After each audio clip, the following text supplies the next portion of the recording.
The special thing about the MC of this story is that no matter how many times he dies, he is always reborn again. It's happened so many times that it's not funny anymore, and each time he is reborn in a different world and time, from the most primitive civilizations to those who conquered outer space. This time, our hero's carelessness cost him his life in a battle against a monster, and he was reborn as a baby again. But he's a pro at reincarnation for a reason. Let's see what he comes up with this time. In this current life he's got, he begins to scan his surroundings, and by the looks of the furniture and room decor, he's sure this must be somewhere in the Middle Ages.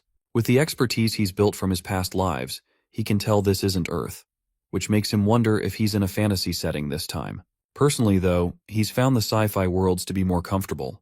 They were clean, high-tech, and had other perks. But after taking in his current surroundings, he's at least glad he's not born into a poor family. They've even got maids, which leads him to believe this must be a humble upper-class family in a fantasy world. But more than anything, he's pretty glad that this hot chick is his mother, and he's enjoying every kiss from her to the fullest. Though the language she's speaking is unfamiliar, there's something he can understand without knowing the words.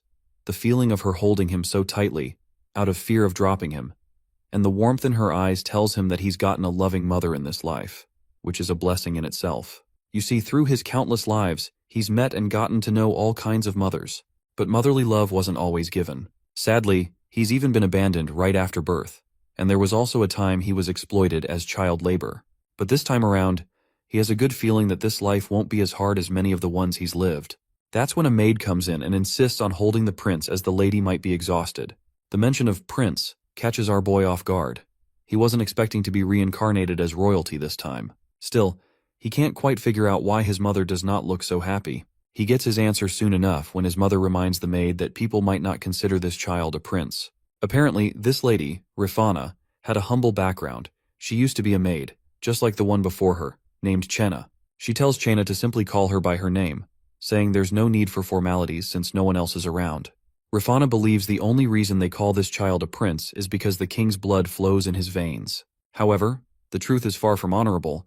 This child also carries the blood of someone of lowly status. She already knows that the nobles and royal concubines have rejected her son, claiming he has no right to succession or power because of her humble origins. Seeing his mother drowning in sorrow, the kid quickly tries to wipe away her tears, which genuinely makes her happy. She thinks it's heartwarming that her baby is trying to comfort her. The maid, though, dismisses it as the actions of an infant simply fidgeting. By the way, our boy goes by the name Erel in this life, and we know for a fact he was indeed trying to console his mother. He personally doesn't care about having no right to succession or loyal followers. In fact, he's glad about it.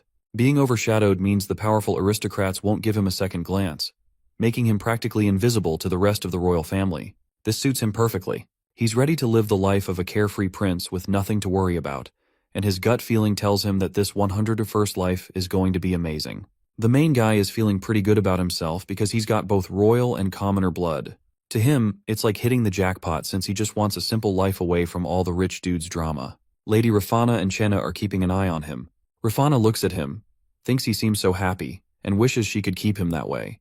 But she knows she can't.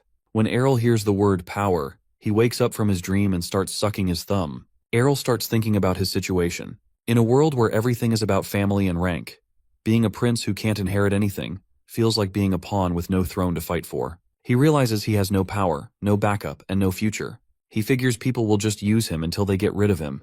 But then, he reminds himself that his mom doesn't need to worry because he's confident he can handle things, especially since he was a pro in his past lives. 3 months go by, and Lady Rifana looks at baby Errol while he's sleeping. She thinks he looks like a little angel. She strokes his hair and wishes it felt like the king's. Just then, Chenna tells her the carriage is ready.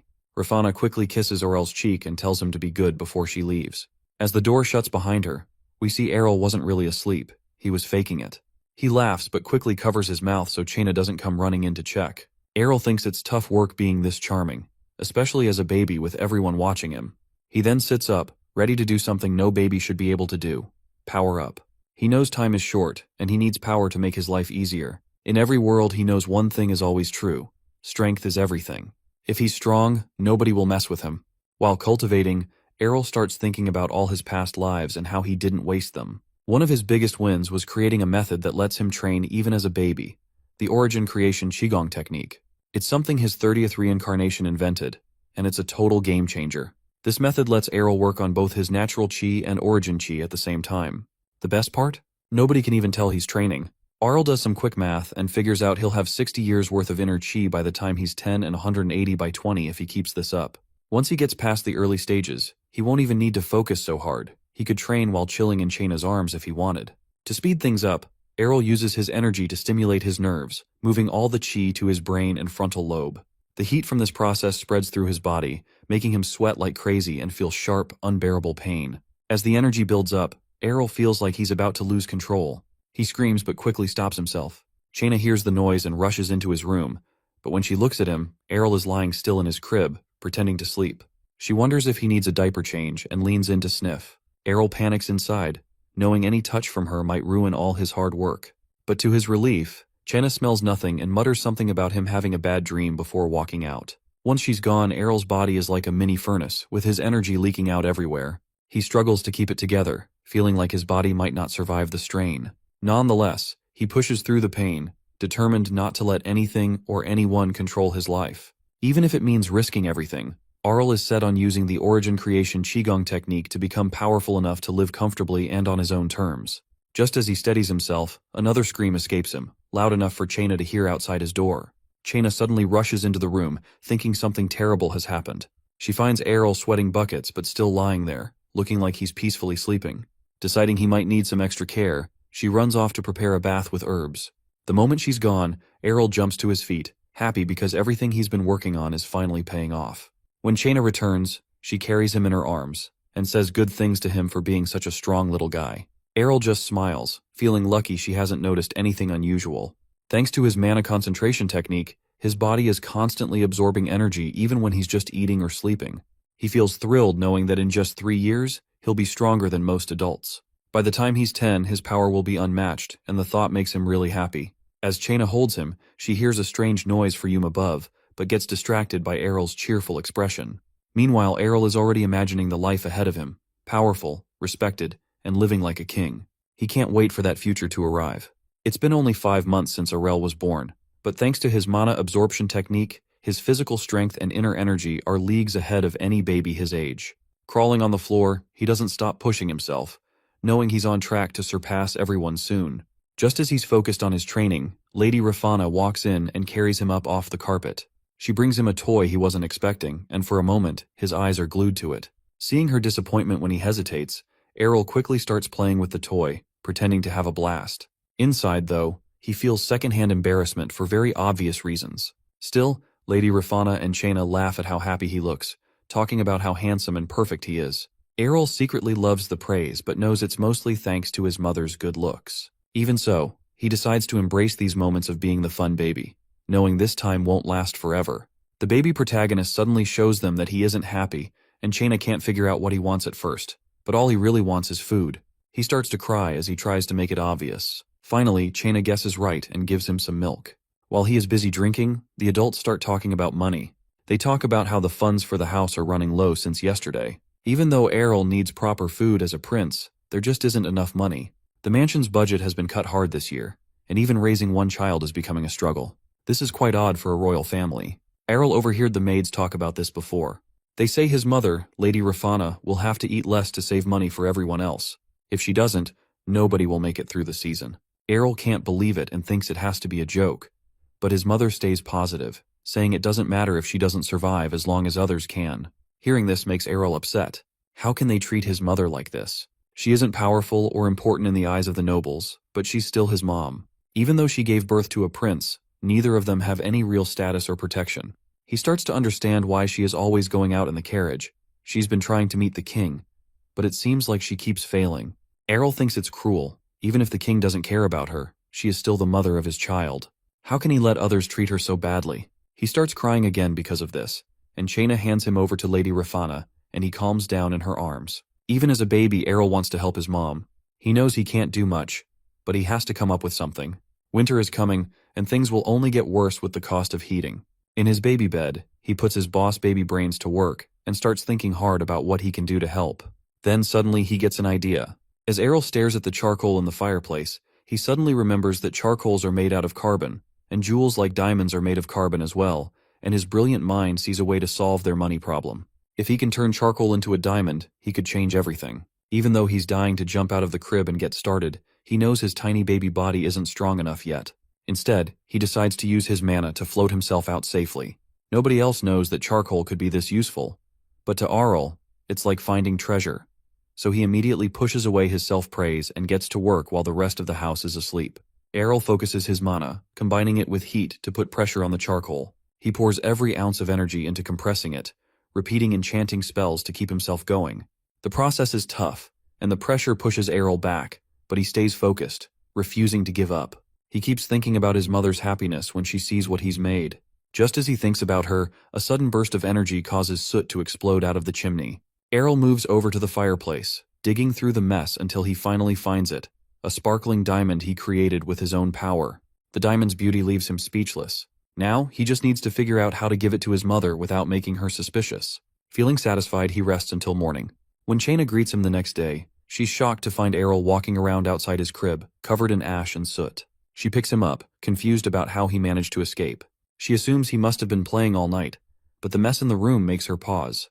The floor, the fireplace, and the carpet are all filthy, and Chaina wonders if the house has always been this chaotic, or if something strange happened during the night. She tells our boy not to touch the floor, but he doesn't seem to care. He quickly comes up with a plan and puts the jewel in his mouth. Chaina notices something strange in his mouth and asks him to spit it out. She pinches his cheeks, and a diamond falls out. She gets very surprised and asks where he got it and if it was from the floor. Chaina, who looks after the palace treasury, says nothing is missing and that the diamond isn't even listed. So she hugs Arel, saying it seems like he wanted to give it to her. Arel smiles and agrees, with a feeling that his mom would probably like it too. Later, wagons pull up at the palace, filling up the empty kitchen storage with food and firewood. Thanks to the diamond, they now have 5 years' worth of supplies. Lady Rafana worries about who the diamond might belong to, but Chaina assures her that it's fine since the castle was abandoned for nearly 100 years before Lady Rafana took over. She also adds that it could be a blessing meant for Prince Arel. Lady Rafana isn't sure, but she sure feels thankful for the resources. Arel holds onto his mom's dress, thinking she just needs to hang in there until he grows up. He dreams of a future where she doesn't have to struggle anymore. As he clings to her, she promises to make sure the king knows he has a son named Arel. That winter, the fireplace keeps burning, and the palace's finances finally get back on track. The changes are obvious around the palace. One day, while Lady Rafana is eating, she notices the meal is way too much for her and asks about the servants. Chaina assures her everything is fine since Anna, who had quit, is back, and the servants are being treated better now. But what stands out the most to Prince Arel is how his mom isn't looking sad anymore. As he watches her, he thinks she looks prettiest when she smiles. Even though it's the coldest winter ever, it feels warmer to him because things are stable, and his mom is happy. A year passes, and Chaina and Lady Rafana are busy deciding what Prince Arel should wear. They make him try on a bunch of outfits before picking a fancy one. Arel can't figure out why they're making such a big deal about his clothes. Feeling tired, he lies down on the floor and starts whining, surprising both his mom and Chaina. Chaina quickly figures out he needs to rest and tucks him into his crib. Then she says that Prince Arel is going to be officially recognized as part of the royal family. Arel, confused, wonders what she means by recognized. Lady Rafana is happy Arel has grown up without any issues and wonders if the king will show up for his birthday. Chaina reassures her, saying the king is just waiting for the right time since bad things often happen to newborns. Arel overhears them talking and realizes all this fuss is for his birthday. Lady Rafana says not everyone might like the banquet, but it's the perfect chance to officially announce that Arel has royal blood. She's glad the Ernesia royal family rules apply to him too. Arel notices how excited his mom seems and figures it's because of the banquet. Then it hits him. If there's a banquet, the nobles and other royals will be there, and he might finally get to meet the king. The banquet for Prince Arel kicks off that night with a grand feast and an over-the-top party that clearly cost quite more than a fortune. Prince Arel is kinda thrilled to see the lavish decorations, the food, and the fancy outfits the kingdom homie's wearing. Everything feels like a dream to him. Lady Rafana picks him up and asks if he's amazed. Arel thinks this whole thing is definitely a new experience. Chaina points out that it's probably the first time he's seen so many people in one place, and Lady Rafana reminds him that he's the star tonight, giving him a kiss on the cheek. Arel catches the judgmental stares from the nobles and overhears their whispers about him and his mother, but he doesn't let it bother him. His focus is on one thing, meeting his father, King Terrell of Ernesia. Arel burns with frustration, thinking about how the king has never cared about their lives. He decides this banquet is the perfect chance to make sure the king notices him. The atmosphere changes as the royal family of Ernesia walk in, officially starting the banquet. Errol figures this must be the queen and her family. He can feel their strong presence as they approach. His eyes lock onto the queen, her children, his half-siblings, and the eldest son, who stands out the most. There's also a girl acting dramatic, like she's in her own fantasy world. Aurel mentally notes that he needs to learn more about each of them, but they walk right past and completely ignore his mother. Lady Rafana notices the commotion might be overwhelming for Errol and tries to comfort him, even though Errol knows she's probably struggling herself. She still manages to make him laugh, easing the tension. Meanwhile, the crowd is fixated on the queen, admiring her beauty. Errol notices a sudden change in his mother's expression. It had been calm, but now something has unsettled her. He looks around and sees why. The king, His Majesty, finally enters, radiating an intimidating energy that makes Errol freeze for a moment. He can't tell if his father is looking at him or his mom. He thinks it's unlucky that being reborn doesn't come with the ability to read minds. Imagine how great it'd be if he could figure out what everyone else is thinking. After a while, people start giving him gifts and congratulating him, acting like it's such a big deal to see him.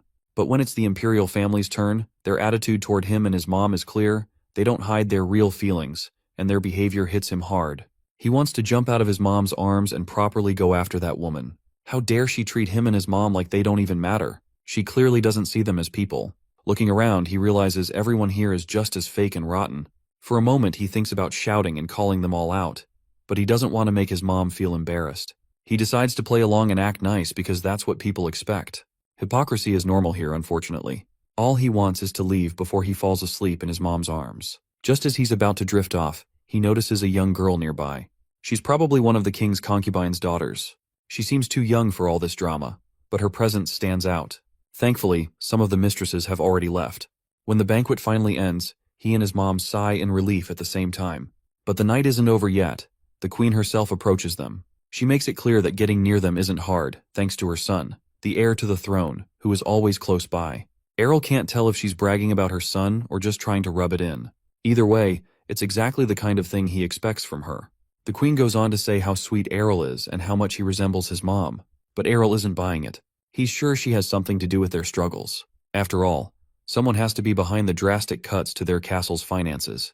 The knights had been turned into lumberjacks just to gather firewood, and Errol's clothes look like they've been pieced together from scraps by the servants. Meanwhile, the queen wishes him a long life and other formal niceties, but as she leaves, she smirks, leaving a sour impression. Then something unexpected happens. Lady Rafana spots the king himself. He asks if she is getting used to the castle, and she gives a polite but not entirely truthful answer, which doesn't surprise Errol. All he wants is for the king to give them the support they need and act like a proper father. Errol starts crying loudly, which makes the king take notice and ask to hold him. It's the first time the king has seen Errol in a year. As he holds him, the king seems kind of confused. Most of his kids cry nonstop when they see him, but Errol just smiles. Errol thinks it would be funny if his charming baby smile could leave the king stunned. The king seems to start liking him a little bit, amused that Errol isn't scared of him. He even says something about raising him in the future. But Errol isn't interested in staying still. He makes gestures, signaling for the king to put him down. The king assumes Errol wants to walk, but Lady Rafana quickly says he can't walk yet since he's only a year old. At that moment, though, Errol decides it's time to prove everyone wrong. He takes his first steps right then and there, knowing he's the star of the evening and needing to show off. The room erupts in excitement as everyone cheers for little Errol's first steps. Even the king seems impressed, realizing Errol is trying to show him something important, that he isn't like other kids. Errol feels confident that this is just the start of proving himself. But as he reaches the table and tries to steady himself on it, he performs an epic fail. The whole table, along with all the food and drinks, comes crashing down. As the plates and glasses come crashing down onto Errol, everyone is freaked out, even the king. But Errol? This was all part of his grand little scheme. Not just to show off that a 1-year-old could walk, but to pull off his perfectly executed dramatic act. He lies on the ground crying like he's in the middle of an epic tragedy, and the king picks him up, checking for injuries. The king sees that Errol's clothes are soaked in wine but finds no real harm. He decides Errol needs a change of clothes. Chaina steps in to help, but the king waves her off, wanting to handle it himself. What he discovers next leaves him speechless. Underneath Errol's stained clothes are undergarments that look more like scraps than anything worthy of a prince. Chaina looks confused, claiming she had dressed Errol in fresh clothes earlier that morning. As the king inspects the fit, he realizes how shabby and pitiful Errol's life must be, and the crowd starts murmuring, saying stuff about it being disgraceful and all. Frustrated by the whispers, the king demands silence, with his voice blasting through the hall and sending shivers down everyone's spines. He looks at Errol's mother, clearly processing how poorly they've been living. Meanwhile, Errol is feeling quite relieved. His plan worked perfectly. His clothes might have been ruined, but they had told the story he wanted. In reality, Errol had been busy that morning. While Chaina was getting him dressed, he used all his tiny strength to stretch and tear at the cloth, making it look as raggedy as possible. It wasn't hard, and with a little magic, he gave his outfit the extra touch of poverty he needed to make his statement. If he were older and stronger, he wouldn't have needed to rely on magic, but it worked anyway. The king finally asks Lady Rafana to explain how things got this bad. How could they fail so much at maintaining their status? But seeing how distressed she is, he doesn't press her for answers. Instead, he turns to one of his officials and asks how funds are distributed for the concubines' castles. The king is disappointed because, as far as he remembers, he'd given clear orders for the budget to be shared equally. Everything was supposed to be running smoothly. So why, at this event of all places, does it look like they've been forgotten? The king can't understand what's going on. He demands the report immediately, wasting no time. Watching all of this, Errol realizes his father is serious about figuring things out, and he's eager to see the numbers in that report. Lady Rafana, Errol's mother, wants to smooth things over, claiming it must be some mistake, and asks for her son back. But Errol knows this is their one big chance. While everyone panics, and the king's secretary pulls up to deliver the documents, the entire room holds its breath, knowing things are about to get heated. When the king looks at the report, he's quite stunned. He can't believe what his eyes are seeing, so he uses his power to set the papers ablaze right there, which shocks Errol. Errol hadn't imagined his father could be so clueless about what's been going on. The truth is, it's obviously all the queen's doing. The king calls to his queen, demanding to know if she was aware of the situation. The queen tries to play it cool, pretending to be just as shocked as everyone else.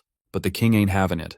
His intimidating presence grows as he reminds her that managing the budget is entirely her responsibility. Seeing what's up, the eldest son decides to use his perfect timing to pull up and defend his mama. He isn't about to let his mother face this alone and wants to share his own opinion right then and there.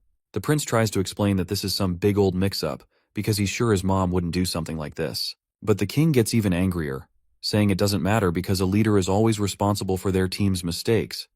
And thanks to her carelessness, his little brother ended up hungry and without clothes. The older son looks at our hero with these super guilty eyes, which just makes the situation even more awkward. It's clear he's nothing like his dad, who's strong and commanding, or his mom, who's smart and sneaky. The king turns to the eldest son and asks if he's seriously saying his mom had nothing to do with this. Then, without waiting for an answer, he tells his queen how disappointed he is in her. Lady Rafana, trying to defend the queen, keeps saying it's not her fault, instead it's hers, and that she messed up. The king, totally confused now, wonders what she's even talking about.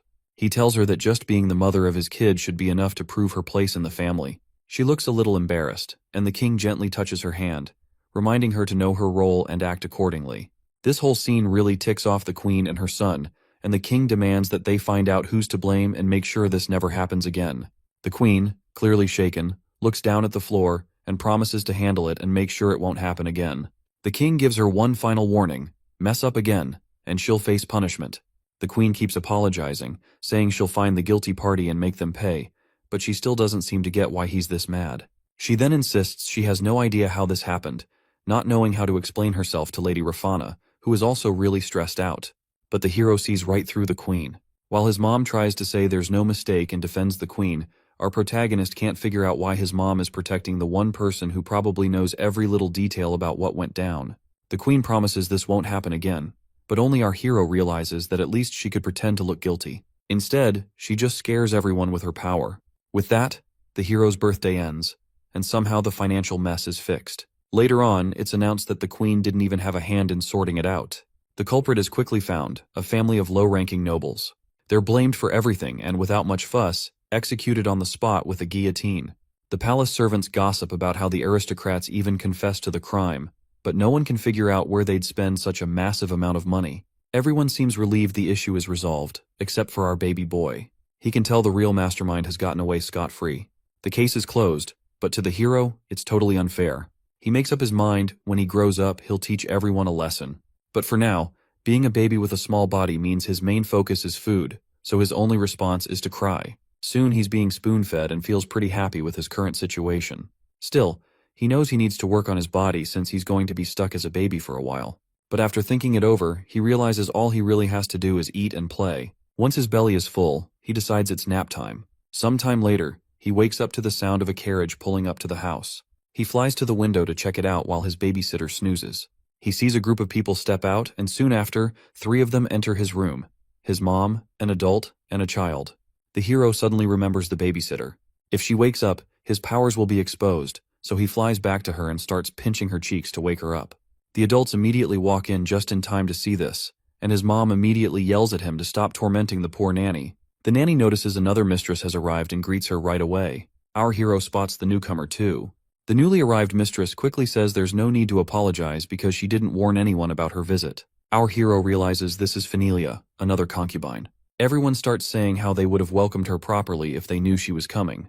But Phenelia says she needs to talk to our hero's mother alone. Our hero's mother can't figure out why Phenelia wants to see her, but assumes it must be serious. While waiting for the serious talk, she ends up choking on her tea. Phenelia, looking genuinely regretful, apologizes for her behavior at Prince Errol's birthday banquet. She explains her family once played a big role in winning battles on the continent and were well known, but those glory days are over. Now, they're struggling because no sons have been born in the family lately, and their reputation has faded. On top of that, rumors say they've been low on money for years. Our hero's mother asks if Phenelia is here because of her family's problems. Phenelia admits they're deeply in debt. She also recalls being pressured by the queen, which probably added to their financial mess. Phenelia pulls out a bag of money, admitting it's not enough to fix things, but says she feels really bad about everything. She admits our hero's mother probably hates her and her family. Just then, the door opens, and Phenelia's daughter quietly appears in the room. It becomes clear Phenelia only wants to shield her child from getting tangled up in conflicts with the imperial family. The mistress calmly says she's fine and doesn't need anything, insisting that Phenelia isn't at fault for any of this. Phenelia asks her not to pity her, but the mistress says she doesn't feel pity, she's just being straightforward. She points out that there's no reason for them to turn against each other now. The mistress makes it clear she understands the situation and doesn't hold any grudges against Phenelia's family. She gives the bag of money back, saying that it would be better spent on something nice for Phenelia's little daughter. She says she understands why Phenelia's family has been trying to manage their palace expenses. Then, she casually brings up some shocking news. She believes the reason behind all of this is that she serves her queen. This revelation leaves our boy stunned, and suddenly it all makes sense to him on why his mother is so disliked by others. He starts walking around his room, thinking about how hard his mother's life must be. Chaina notices he's upset and doesn't know how to calm him down. She asks if he's okay, and he quickly fakes a smile to stop her from worrying. He knows he needs to pull himself together. Chaina just assumes he's just being stupid moody, and goes off to do some exercises with Princess Kania. With everyone distracted, our boy decides to sneakily listen in on the conversation between his mother and Phenelia again. This time, his mother is talking about how she can't escape the queen's oppression. She explains that her main goal is to protect Errol while he's still young, and to stop anyone from hurting their family further. Her tone is more serious and determined than it's ever been. Lady Rafana wants to get closer to Miss Phenelia, but it's clear she has more on her mind than just being friendly. Phenelia sees this, but respects Rafana's determination and agrees. They both figure they can rely on each other when things get tough. Meanwhile, Prince Errol is deep in thought, realizing his mother is fully aware of what's really up between the queen and the concubines, which involves both him and her. But he also wonders what her next move would be. While Errol is lost in thought, a girl suddenly shows up near him, and he has no clue how she got there. He silently begs the universe to keep her away, but instead, she crawls into his bed and starts squishing his cheeks, saying she finds him adorable. She treats him like a squishy toy and even starts moving his crib around like it's a game. Our boy wishes that someone, even if it's Truck-kun, would rescue him from this chaos. Then comes a cat, and at first it seems like the cat thinks Errol is cute too. Errol knows there's no escaping now. The nanny says that the princess might visit. Of course, the princess is eager to come over, and Errol realizes he's on his own with no escape in sight. Time flies, and before long, Errol is almost 3 years old. Life feels like it's moving way too fast, as usual. He can't believe how quickly he's growing up and starts thinking about how much more he has to learn before adulthood. He remembers bits of his previous life and wonders if he'll ever get a chance to relive anything like that. Suddenly, the princess walks into his room. She rushes toward him, but Errol decides to lay a little hide and seek. Unfortunately, she finds him in no time, and he's frustrated and feeling down, but the princess just wants to play hide and seek.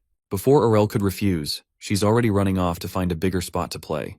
They end up outside, and it's clear the princess has been visiting a lot since Phenelia came over, with help from the nanny, of course. Errol doesn't mind too much because it seems like these visits are building a strong bond.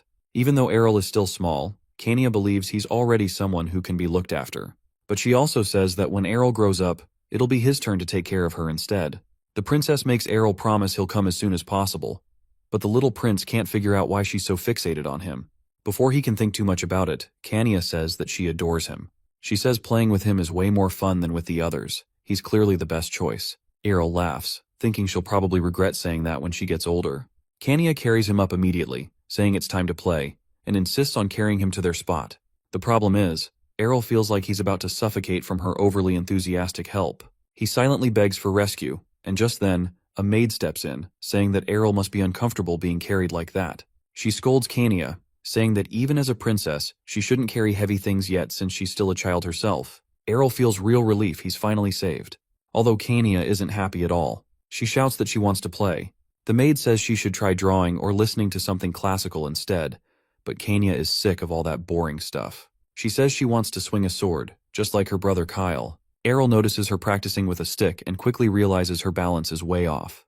The stick's weight is all wrong, and she's not holding it properly. Despite this, Kania is completely into it, imagining she's already defeated some powerful imaginary swordmaster and claiming victory for herself.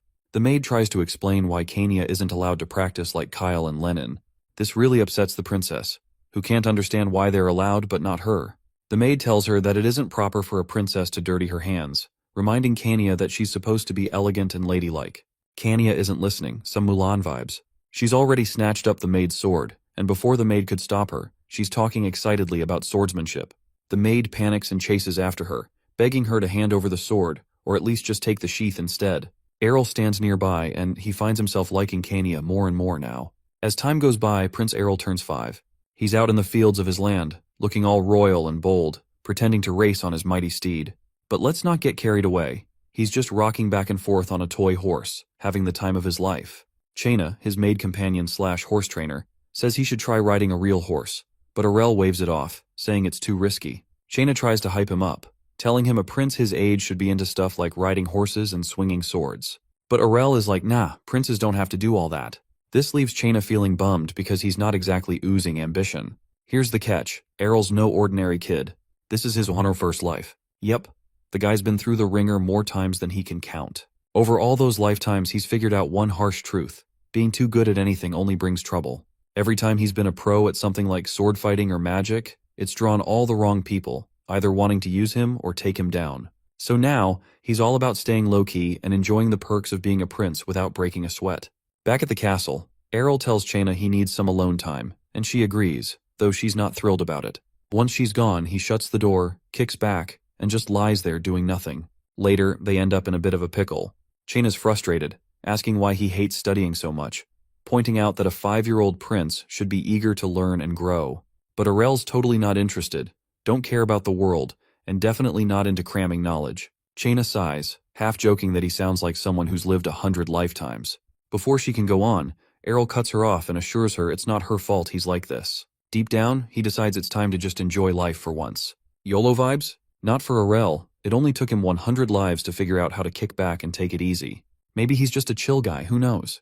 Chaina reminds Prince Errol that by royal rules, he has to start studying now that he's 5. She pulls out some super basic books, saying they were picked just for him. But Errol, looking all moody, grabs one and shows off his book skills by spinning it around like a toy. Chaina's totally pissed, telling him books are for reading, not spinning. She even tries the guilt trip, saying regular dudes would love to learn but don't get the chance. But Errol doesn't give a care in the world. He starts stacking the books into a mini house instead. Chaina, trying to hold it together, tells him to knock it off and sit back down, but Errol's not listening at all. When words don't work, he goes full drama mode, whining and yelling that he won't study. Suddenly the doors open and his mom walks in, looking like she's had enough. And let's be real, nothing stops spoiled brats faster than a mom's "I'm gonna kill you" stare. Under her watch, Errol drags himself to the library and starts studying, though not without some complaints. Even while pretending to study, Errol's thinking about how ridiculous this all is. He knows that if his parents really cared about him learning, they'd make sure he was protected. But in his world, being good at anything is just asking for trouble. The more talent a kid like him shows, the more dangerous life gets, for him and everyone around him. Errol doesn't think it's fair, but life is what it is. All he wants is a chill, lazy life where no one's at risk. As he zones out, Chaina snaps him back to reality, telling him to study hard and make people proud, as if that's going to solve anything. Errol thinks about what Chaina says but decides it's a bit much for him. Chaina doesn't let it go though, telling him that if he keeps acting like this, his mom's going to feel sad. That hits a nerve, and Arel finally decides to put in some effort for his mom's sake, not because he suddenly loves studying. Even so, he's firm on one thing: no sword training, no magic lessons. He's had enough of dealing with the chaos that comes with being gifted. Instead, he starts thinking about other, less risky plans for his future. A few days later, a fancy carriage pulls up at the concubine's place. Chaina tells Arel that a mage from the magic tower is here to check his mana. If he's got the talent, they'll start teaching him magic. That's bad news for Arel. He knows any decent mage would sense the crazy amount of mana he's hiding. He figures the only way out is to keep his mana under wraps. As he walks down the hallway to meet this tester, he keeps his head down, trying to look as plain as possible. Chaina tries to cheer him up, saying even if his mana isn't super impressive, he can still work on it. But when they open the door, the tester's face says it all, shocked, like they just saw something they weren't ready for. The mage stands up quickly and looks right at Prince Errol. As they size each other up, Errol watches the mana flowing through the mage, wondering how he looks in the mage's eyes. The mage grabs Errol's arm to check his vitals and says that something feels off. Chaina, trying to hype him up, asks if Errol is special. But the mage isn't sure whether to call him special or just plain weird, since he can't sense any mana in Errol at all. Even after trying to probe with mana, the mage finds nothing, leaving Chaina completely shocked. Errol leans back in his chair, feeling all chill about how well he's hiding his mana like some last-stitch secret weapon. Before walking into the room, he had used his chi to compress his mana and push it to the edges of his body. When the mage looked surprised earlier, Errol knew his plan was working. The idea of someone from a royal bloodline having no mana didn't make any sense, and Errol had totally thrown him off. The mage tells Lady Rafana that Errol has no potential for magic, leaving her confused. He adds that even commoners have a tiny bit of mana, but Errol doesn't seem to have any at all. Some Rockley and Guy vibes. After hearing this, our boy starts to wonder if he went a little too far. Lady Rafana looks crushed, realizing her son might not have what it takes to become a mage. But this is exactly what Errol wants. He's playing the long game, making everyone think he's totally useless with mana. As he sits there pretending to sulk, he knows this is just the start of his act. The next day, Errol meets his new swordsmanship trainer, a young knight named Landfill Tagaron.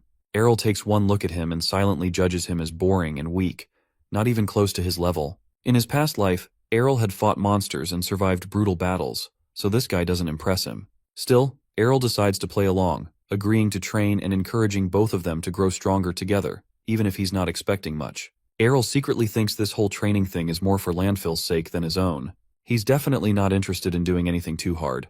Like his sister Kania, who walks around wearing weights to get stronger. So many Rock Lee references in this. The dude explains that intense training like that is a tradition for the Kinchester family, but Errol says it sounds like something martial artists would do, not royalty.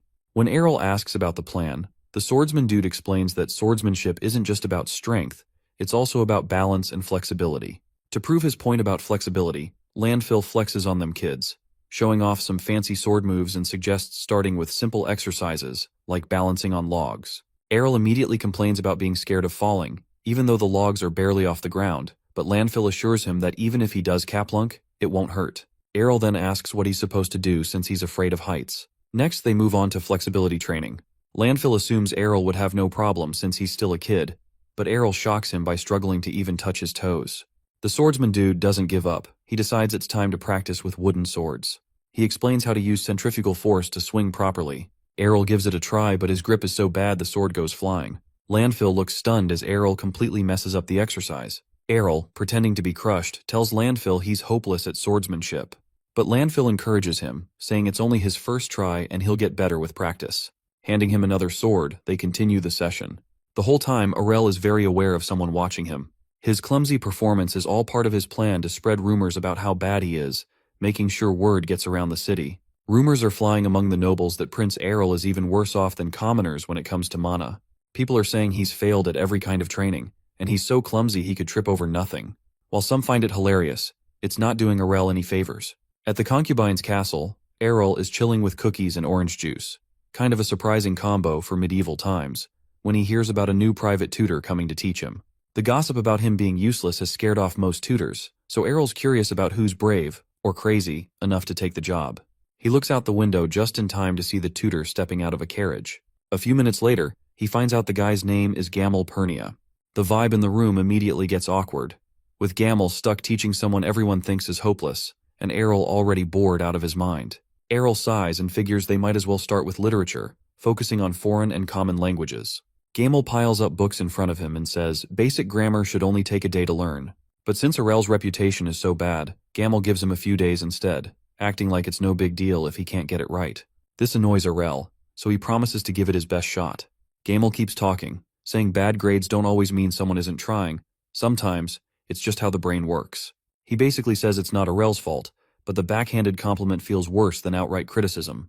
Arel starts feeling the weight of people looking down on him. Sure, he wanted everyone to stop expecting so much from him, but he hadn't expected their pity to sting so much. Late at night, Arel goes ninja baby mode and sneaks into the library, feeling himself about his top-tier language skills. Thanks to hundreds of past lives, he's been fluent in multiple languages since he was a toddler. As he walks through the library, he wonders if he should let everyone know just how much of a genius he really is. He focuses mana in his hands and starts searching for books on vocabulary and grammar, using magic to pull them off the shelves as he walks by because he's too midgety to reach. He doesn't stop there, though. He grabs books in foreign languages, too, trying to know even more than he already does. With everything neatly stacked on a table, he gets to work. Flipping open a book, Arel thinks about how all languages follow the same basic rules. He's lived 100 lives, and in every one of them, he's been busy learning. That night, starts studying hard, very much determined to show off just how smart he is the next day. A few days later, Gamel pills up, saying his jokes have gone too far and asking if he really understands the common language. Arel sighs and says he's not lying, even trying to prove it by reading something. Gamel feels like he might have just memorized some passages, but Arel says to him that even memorizing a whole language would be impressive. Considering how tricky the kingdom's official language is compared to others, Gamel challenges him to pick a random book and read it. He points out that even the smartest kids need to be at least 12 to handle basic reading, and Arel's only 5. Arel immediately grabs a book and reads it flawlessly, leaving Gamel in total shock. Gamel is quite overwhelmed and even starts tearing up, calling Arel's talent extraordinary. After all, when a student excels, it makes the teacher look good too, you know. Arel tells his teacher that he should feel lucky to have such a genius for a student. Fired up loads, Gamel jumps into the day's lesson, ready to teach his brilliant pupil. By the next night, the rumors about Arel take a wild turn. Where people used to mock him for being clumsy and useless with a sword, now they're all hyped about how he mastered the common language in just 2 days. Rumors start flying here and there about how Arel can solve math problems in his head like it's nothing. And just like that, the legend of a genius Arel is born. But where did these stories come from? Turns out, down at a local tavern, someone's been spilling the tea, or beer rather. Gamel, Arel's tutor, is sitting there, a little too tipsy, bragging to anyone who'll listen about how he always saw the prince's potential when everyone else didn't. He's going on and on about how hidden talents just need the right teacher, aka him, to shine. Before long, word about Arel's smarts makes its way to the king. The king is pretty amazed and talks with Lady Rafana about how their son might have struggled with all the sword and magic stuff because it just wasn't his thing. Lady Rafana apologizes for causing any worry, but thinks that, as his mom, she should have realized how special he was sooner. The king, seeing her concern, reassures her. They share one of those heartfelt and very cultured moments that would make the queen need eye bleach, and he tells her he's sure their son will grow up to do amazing things. Meanwhile, our boy is out here eavesdropping on the whole conversation, thinking to himself that, yeah, he'll do just enough to keep the king impressed, pick a good spot in life, and have some fun while he's at it. And so, Arel kicks off his 101st life, this time as a brainiac prince. A few days later, he notices more guards hanging around outside the concubine's castle. It doesn't take long for him to figure out that since he can't fight or use magic, the king probably sent them to keep him safe. Arel feels a little proud, guessing the king's in a pretty good mood. But then, some loud sound behind him grabs his attention. Chaina has dropped off a massive chest, and his mom explains it's a gift from the king. Arel immediately opens it and finds it stuffed with gold coins, shiny jewels, and all kinds of treasures. As he's digging through, something catches his eye, a unique-looking necklace. Chaina asks if it's the priciest thing in the chest, but Arel decides it's not about the cost. This necklace is the coolest thing in there by far. Arel puts on the necklace and says it gives you big brain time and also helps you think faster while keeping you from getting tired. Chaina is super impressed, thinking it's all because of how hard Arel's been studying ladle, but he just makes it look like it's no big deal. The truth is, while the necklace looks pretty basic to everyone else, Arel can see the mana-triggering gadget hidden inside the jewel. Not that he needs it, but his inner chi does way more. As he does stuff with the necklace, he starts thinking about Kania, who's been working out like crazy for her sword training and is now seriously ripped. He asks his mom if he can give the necklace to Kania, and she gently pats his head and says that since it's a gift from the king, giving it as a present would probably make the king happy too. She then asks what Arel likes about Kania. He says it's her strength, which makes all the maids burst into a mad laughter. That day, the whole concubine's castle is booming with joy, knowing that Errol is not only recognized but also favored by the king. The young knight even brags about it to his fellow guards, reminding them to take pride in being part of the concubine's castle. A few days later, Errol is sitting in the dining hall with Chaina. She tells him all the desserts he requested are ready and asks what he thinks of them. Errol tries one after another but isn't happy with any of them. He's annoyed and keeps searching for something better. Chaina encourages him to slow down and enjoy the treats, asking if they taste good. Errol, frustrated, says none of them are sweet enough because they're all missing what he's looking for. Chaina, confused, says these desserts were made by the best chefs and offers to bring one over to fix the problem. That's when Errol has a light bulb moment. What he needs isn't a chef, he asks for an alchemist instead, which just surprises and confuses Chaina. Prince Errol starts spacing out, thinking about Coca-Cola and snacks from his old life, practically drooling, just imagining the taste. He figures he'll need an alchemist to recreate cola, but that's easier said than done. Chaina, super confused about why he'd want an alchemist, asks him what's going on. Errol freezes, realizing she must have heard him daydreaming out loud. He thinks about explaining but quickly decides it'll sound way too weird, especially since he's only 5. Instead, he starts putting together the problem. The kingdom doesn't have the right seasonings or fancy techniques needed to make something like cola. The more he thinks about it, the more he realizes how tricky it'll be. Making cola isn't just mixing stuff together. It needs all these extra steps he can't even do yet. Feeling bummed, he starts fantasizing about the fizzy, sweet drink again. But then he snaps out of it and reminds himself that he's supposed to be a genius scholar. If anyone can figure it out, it's him. He suddenly jumps up and bolts out of the room. Chaina stares after him, completely lost, and asks where he's off to.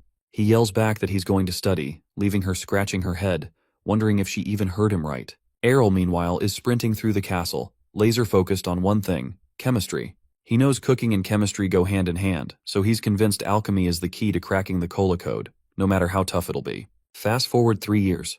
Now 8 years old, Prince Errol is running a meeting, sitting at the head of a big table. They're talking about building new bridges in areas where merchants travel a lot. One of the supervisors asks what he thinks about the plans. Errol checks out the blueprints, compliments how impressive they look, and then casually asks who designed them. When a supervisor proudly claims credit, Errol's expression changes. He threatens to fire the guy if he ever shows up with another useless design. The room? Dead silent.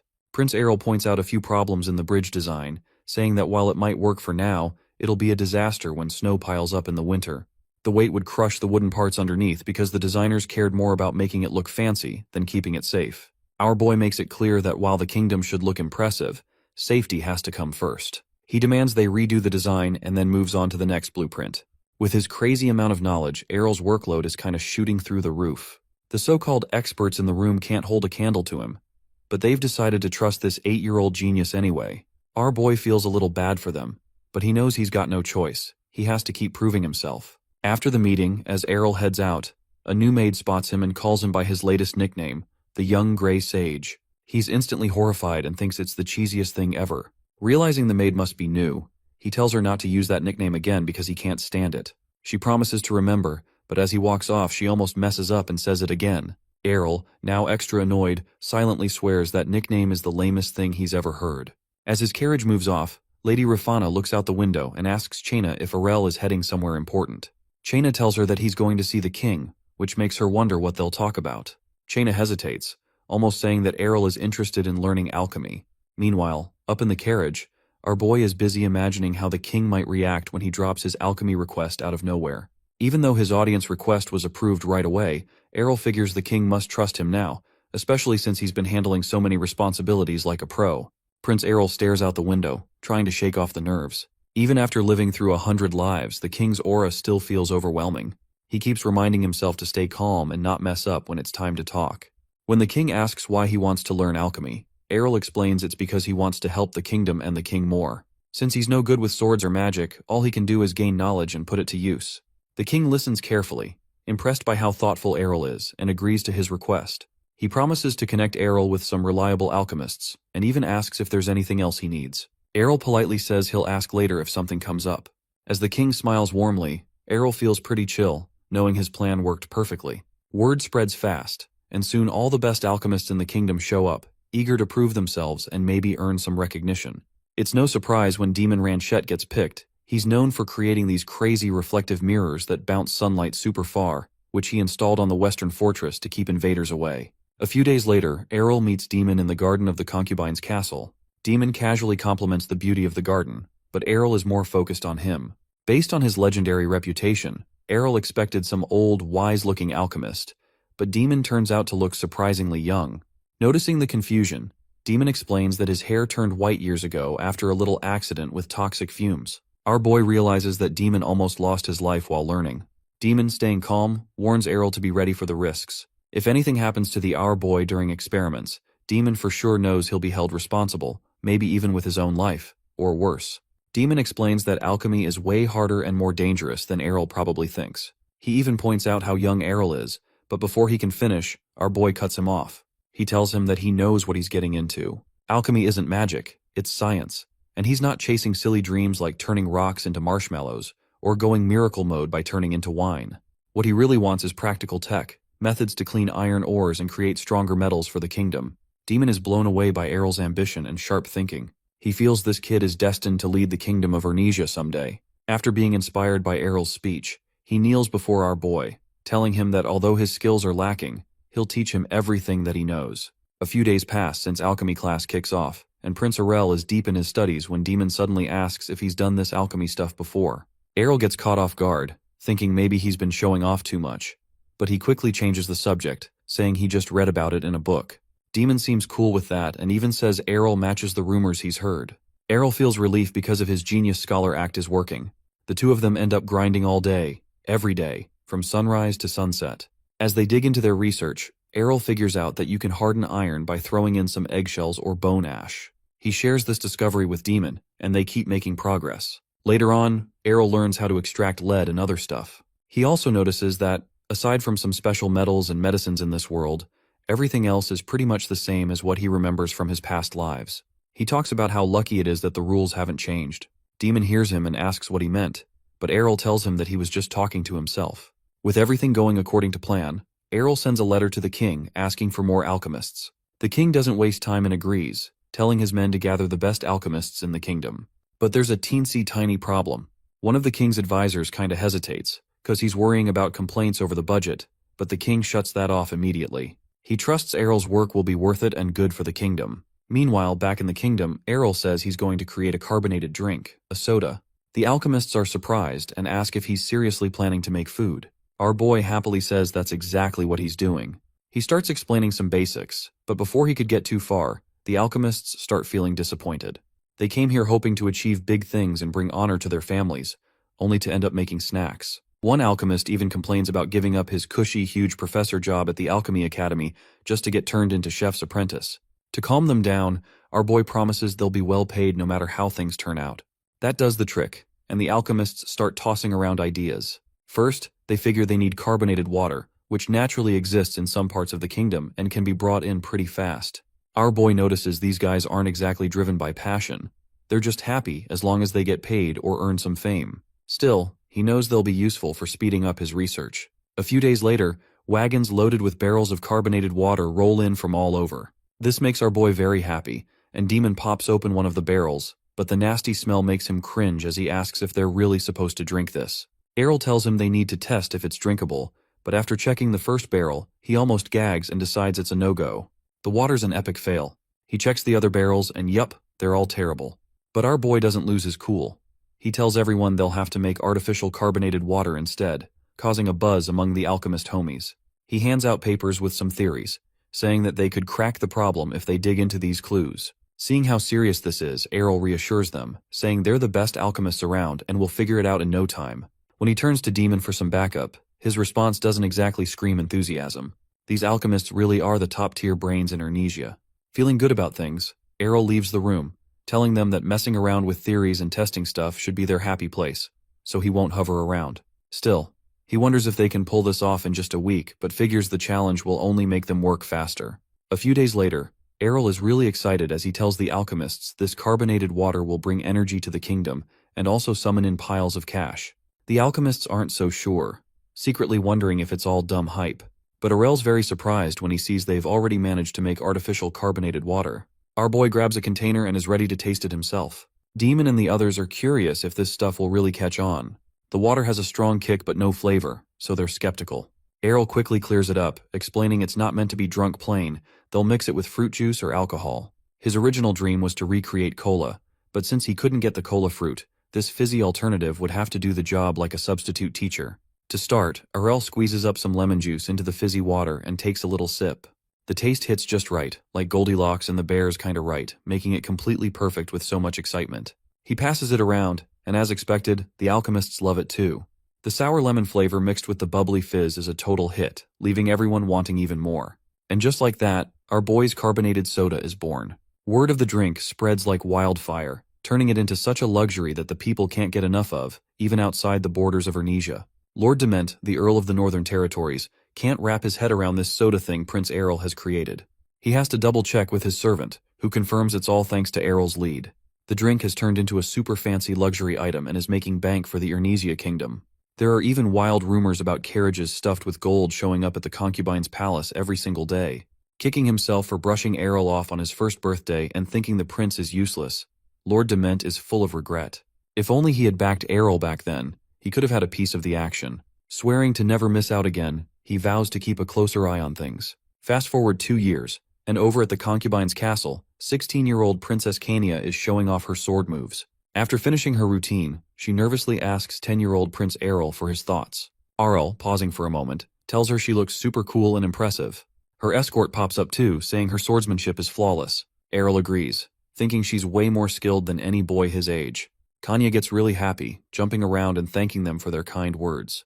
Watching her bounce with excitement, her escort says they want to take a break, and Errol thinks she looks really cute while being so cheerful. After the training session, Kanya and Errol sit down in the garden for some tea. Kanya brings up all the news about Errol's soda success, saying it has not only helped the palace but also boosted the kingdom's economy. Errol, playing it cool, calls it his duty as a prince. Kanya then tells him of a rumor about him being the perfect son, which has apparently made a lot of people jealous of Lady Rafana. But there's more to this story than just Errol's soda fame. After learning his mom, Rafana, comes from a fallen noble family that used to run a small territory and has been living like regular dudes, Errol decides to hand over the soda distribution to her family. This turns out to be a genius move, as people aren't just buying a bottle or two. They are lining up to grab crates of soda. The demands are higher than the Grimace shake. Some people are so desperate for the drink that they pay double or even triple the usual price just to get it. On top of soda, Errol also introduces yogurt and another drink to the market, and both become insanely popular. Thanks to all this, Lady Rafana's family goes from being regular nobles to being richer than any merchant in the kingdom. Their house is so packed with gold decorations, from the floors to the ceiling, that it kinda blinds anyone who tries to walk through it. Rumors are spreading like wildfire, and soon people start comparing Prince Errol's successes to Princess Kania's efforts. This leaves Kania super frustrated and upset. She is so annoyed she ends up in tears, begging Errol to tone things down. Errol just laughs at it like it's not a big deal. Trying to change the topic, he offers her some soda and waffles covered in his syrup, assuring her that he can spoil her with the treat. But Kania isn't interested in snacks. Instead, she whips out her sword and tells him exactly what she thinks his problem is. What good is all that money if he doesn't even know how to fight? As she points her sword right at him, she says that she is going to teach him how to handle a blade. Errol, clearly unimpressed, thanks her but says no, explaining he has no interest in being a swordsman in this life. He remembers his past, where he had lived the life of a warrior before, but Kania isn't about to let him off easy. She immediately launches a surprise attack, showing him some sword techniques while pushing him to fight back. Errol sighs, realizing it will be faster to just go along with her. He figures if he plays along, it might help her achieve her dream of raising a family full of swordmasters. Despite looking really delicate, Kania has a ton of energy and passion, and our boy decides to use his chi bit by bit, brick by brick, deciding to help her reach her goal. A few days later, Errol finds himself riding in a massive carriage on the way to see the king. He admires how huge it is, joking in his mind that it's like riding in a Lamborghini. The attention it gets from people makes him feel like some kind of celebrity. Leaning back and relaxing, Errol wonders what the king wants to talk about this time. He suspects it might involve a bonus or some extra allowance as a reward for his achievements. When he arrives, Errol joins the king for lunch, curious about what's next. He remembers how the quiet used to make him uneasy, but now he is used to it. Sitting alone, he calmly eats his meal, waiting for the king to speak. Lately, he has been visiting the king more often. Just as Errol is about to bite into a cookie, he nearly chokes when the king asks if he has thought about taking on a real government job. After clearing his throat, our boy realizes the moment he has been avoiding has pilled up. The king says it might feel a little early, but no one would oppose if Errol starts working in the government. He then asks what he thinks and if there is any specific job that he might want. Trying to stay composed, Errol tells him that he doesn't have any preferences, though deep down, all he really wants is to relax, eat, and enjoy life. He sips his tea, hoping to not blow it all completely, and tells the king he doesn't see why he should think about work now, especially since he is still busy with science and alchemy. Keeping his poker face, Errol waits as the king sits silently. In his mind, our boy wonders why the king wants him to take on a role when the first prince isn't even involved in government yet. He thinks about the queen, and the first prince staying quiet, and how he has always been careful not to cross any lines with them. He also feels lucky that the last big ball has been cancelled thanks to the chaos caused by the freak prince. Ain't no ball like a prince ball. Errol knows being liked by the king is one thing, but being trusted with a big government role is something else entirely. He dislikes gossip and doesn't want to get caught up in any drama with his brothers. Was the king trying to stir up trouble between them on purpose? Errol feels that this might be the case. He thinks about how survival isn't just about being clever or strong in the wild. It applies to royal life too. To sit on the throne, you need the strength and sharp instincts of an eagle. Without that, even all the knowledge from his past lives wouldn't be enough to stay safe. Maybe the king wants a world where only the strongest survive. Either way, Errol isn't about to fall into the trap this time. A few days pass since Prince Errol talks with the king. Now, he is riding a horse, looking excited as he thinks about how this is his first time going so far from the concubine's palace. And it's not on a toy horse this time, it's the real thing. The wind hits his face, and he feels free like never before. He thinks he deserves this breath of fresh air after all the time he spent working hard and staying indoors. He remembers the times he used to explore everywhere, even across worlds, just to find strong people to challenge. But today, he's happy just enjoying this horse ride. Then Kania calls out, telling him to slow down, kinda impressed by how well he rides. In his head, he thanks her for taking him along, but out loud, he says it's all because the horse is smart, not him. He looks back, wondering why so many knights are escorting them for such a short trip. He notices some of them look pretty tough. Kania tells him that she didn't ask for this many guards, but before she finishes, Errol cuts in, reminding her she's a princess. Safety definitely has to come first, even if it means losing a bit of freedom. Suddenly, our boy feels something strange coming from in front of them up ahead. It's like a weird, heavy energy. He stops his horse and wonders if it's some kind of magic. His sister asks why he stopped, and he tells her they should turn back because he thinks there might be monsters in the forest. Kania looks confused and asks how he knows, and our boy makes up a stupid reason about having a strong sixth sense and says the feeling is bad, like a trap is waiting.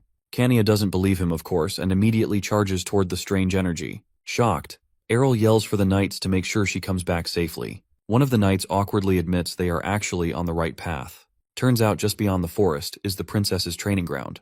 Errol is confused and asks about this training ground, but in the end, he just follows his sister, who seems completely sure of where she's going. This whole thing started a few days ago. It all just kinda happened when Kania and Errol were out here eating together with no danger. Kania told him about Trip soon and invited him to tag along. She totally understands how annoying it is to be stuck in the palace all the time and talks about how much she loves hunting and going on adventures. As they ride side by side, Kania tells him that traveling is practice, and practice is traveling. It's all just fun for her. Errol, though, feels like this is more of a punishment than anything else. Kania looks over at him and says she's pretty sure he would have come along even if it was just for practice, because he trusts her. And since she's his sister, she promises to protect him if they run into any monsters. Errol doesn't say much, he just smiles, thinking about how awesome she is. Soon they reach the training ground. Errol gets right into planning mode, laying out the strategy. Some troops will lead the monsters to one side, Kania will break through, and the rest of the team will handle the ones caught in the trap. The goal is to make the best use of their time and energy while letting Kania show off her skills. The plan kicks off, and the guards round up 20 orcs for Kania to fight. She grabs her sword, rushes at them, and takes down the first orc with a slash to its neck. She sends another flying with a quick slash. Errol watches, kind of doubting at first that she'd even take one down during her first try. But as he keeps watching, he has to admit she's got serious skills. He's a little jealous, of course, and rightly so, but mostly impressed by how strong and calm she looks while fighting. Kania doesn't stop, going from one orc to the next, increasing her kill count. Kania's skills leave everyone hyped, watching her pull off amazing moves for a 16-year-old. The training keeps going for a few days, and she just keeps showing off how talented she is. One night, they're chilling by a fireplace. Errol asks if she's tired, but Kania says she's good and even wishes she could have fought more. Errol tells her not to push herself too hard, reminding her how people mess up when they let their guard down. He even brings up a mistake from his past life that cost him big. As they hang out, Kania is busy raving about how good the meat skewer tastes. Errol watches her and thinks how, at that moment, she just looks like any regular 16-year-old girl. But then, as the night goes on, he suddenly asks why she wants to be so strong. Kania is surprised but answers seriously. She says that no matter how skilled she gets, nobody will actually support her choices because she's a princess. People think it's just a phase, and one day she'll quit all this sword stuff, settle down, and marry some random guy for politics. Errol gets it. In their world, it's totally normal for princesses to have arranged marriages for the sake of alliances. Kania is already at that age where people expect it. But before Errol can say anything, Kania interrupts his thoughts. She straight up says she hates that life. Errol is surprised, but she explains how much she admires him. He's out there doing what he's good at, earning respect, and making money while helping the kingdom. She wants the same thing. She wants people to see her for her skills, not just as someone who'll marry for politics. With a determined look, Kania says that she'll control her own life. Errol smiles, impressed, and confidently tells her she's definitely going to change her destiny. Kania smiles back, saying she wants to be like him. Then she remembers their journey ends tomorrow. Errol agrees. This trip has been amazing, and he's glad he came along. The next day, Kania is still out there taking down orcs like it's some kind of personal vendetta. When one orc charges at her, Kania wastes no time and slashes it clean across the torso, dropping it instantly. Everyone watching is amazed. She keeps hunting orcs, even on the way home, like she's on some kind of unstoppable rampage. The orcs that were trying to hide don't stand a chance and get caught easily. Errol eventually yells out to her, telling her it's time to stop. He points out that there's nothing left to fight and they really need to get back home. Kania looks around, sees she's surrounded by a pile of defeated orcs, and finally agrees to call it a day. But then she notices her horse looking rough, like really rough. It's worn out from all the action and looks like it needs a break ASAP. Errol says they should ride together on his horse while her tired one gets sent to the magicians for some magical stuff. Kania hops on and takes the reins, since, let's be real, she's the better rider anyway. And our boy's totally fine with that. They start heading home with the guards following close behind. Everything seems fine at first, but of course, that doesn't last. Errol feels something's off and looks up at the sky.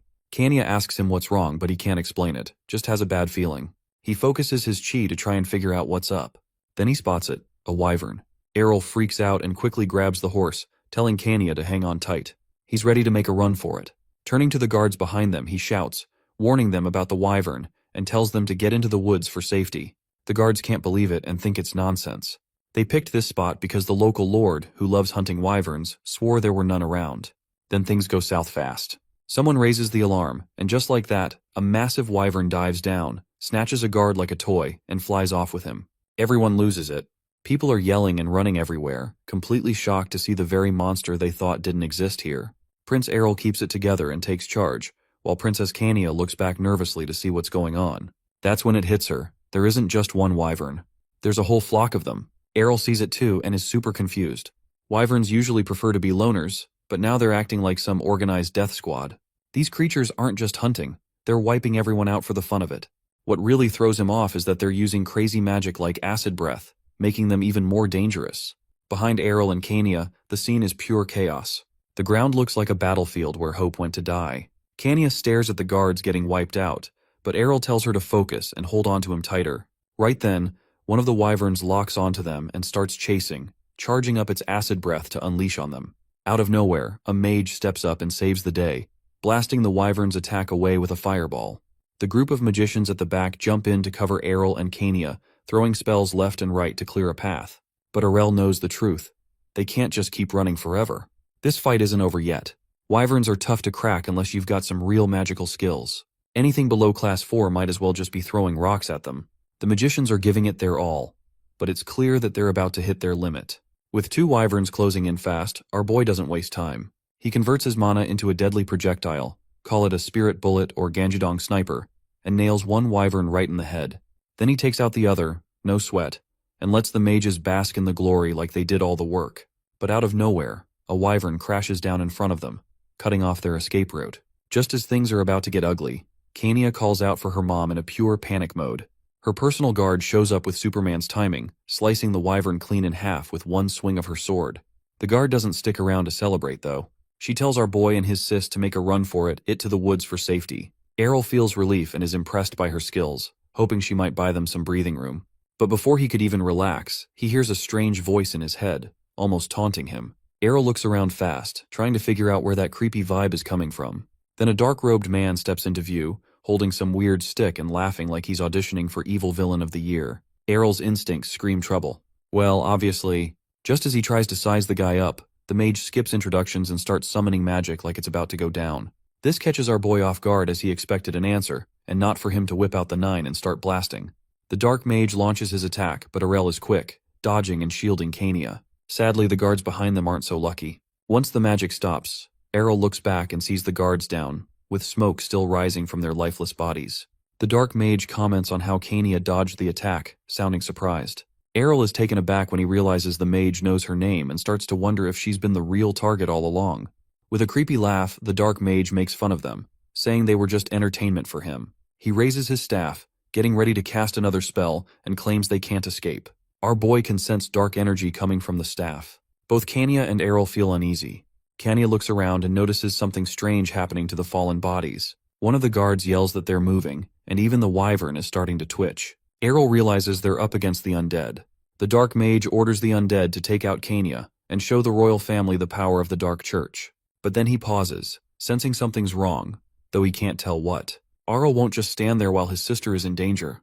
Determined, he wonders who would dare target Kania. Using his Danjigong, he shoots at the dark mage's chest, hitting him with a wave of attacks that make the mage scream and collapse. Kania, confused, asks what happened.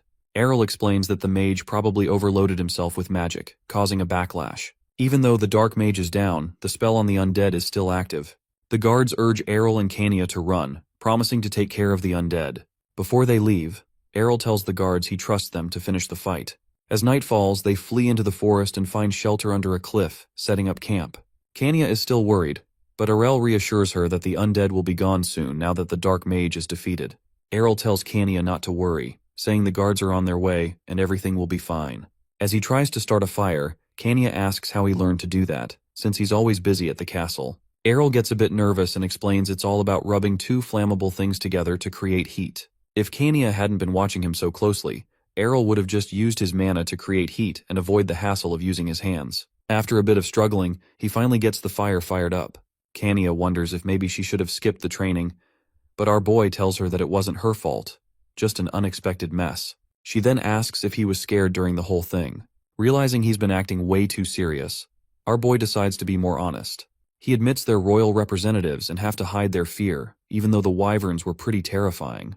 Kania, seeing a softer side of him, takes his hand and thanks him for sticking with her through all the chaos. Errol, feeling quite in the moment, says that Kania was scared from the start, and it broke his heart to see the guards lose their lives for nothing. He knows the royal family is always in danger of assassination, but this is Kania's first real encounter with danger, and it's tough for her to handle. Still, he stays focused on the main goal, getting them both home safe. Out of nowhere, a wild battle breaks out above them between a wyvern and a griffin. Kania wonders why they're fighting at this hour. And Errol, noticing a nest on the cliff, figures the wyvern is after the griffin's cub. The wyvern manages to sink its teeth into the griffin's neck, sending it crashing into the rocks below. Errol and Kania run to quickly get out of the way, dodging falling rocks. Once the dust clears, they see the wyvern fly off, probably scared off by the griffin's blood on the air. But when Errol looks around, Kania is gone. He's left standing there, shocked. He spots her near the fallen griffin and warns her to be careful, but she says it's fine since the griffin is already dead. Errol knows there's no stopping Kania when she's curious. She looks at the griffin and wonders what they should do with it. Our boy, feeling kinda awkward, asks if she's planning to bury it, but Kania surprises him by saying she's worried about the griffin's baby. Errol says they can't do anything, and they would have to let nature handle it, even if it seems harsh. Kania, though, thinks Errol meant they should raise the baby together, leaving Errol even more confused and all. As Kania spots the guards coming, one of them looks relieved to see the pair safe. When they get closer, Kania happily greets them, excited to see them again. Kania's guard says that no one else was hurt after the undead magic spell was broken. The guards are surprised when they see Kania holding a griffin in her arms. Prince Errol, looking a bit nervous, says it's the perfect time to step in and stop Kania from taking in the griffin. But Kania's guard says it's too late for that. A week has passed, and things have mostly gone back to normal, except for the new addition to the family. When the griffin baby flies over and wakes up Prince Errol, he greets the newest member of their family. Errol picks up the little griffin, and though he can't just sleep like he used to, he forgives the baby for being so cute and well-behaved. The story then goes back to that night. Errol tells the guards to take Kania to rest while he makes sure no wild animals will disturb the fallen griffin's body. As the guards set up camp, Errol carefully cuts open the griffin's chest with his sword and takes out its magical core. Errol knows the core will help him tame the newborn griffin. While Errol plays with the cub, he sees Kania arriving at the castle. She quickly gets out of her carriage, and the griffin baby excitedly greets her. As Kania spends time with the cub, Prince Errol hears about a wanted order across the kingdom. A bounty is placed on the Dark Church, the group behind the attack on Kania, with rewards for anyone who knows where they are.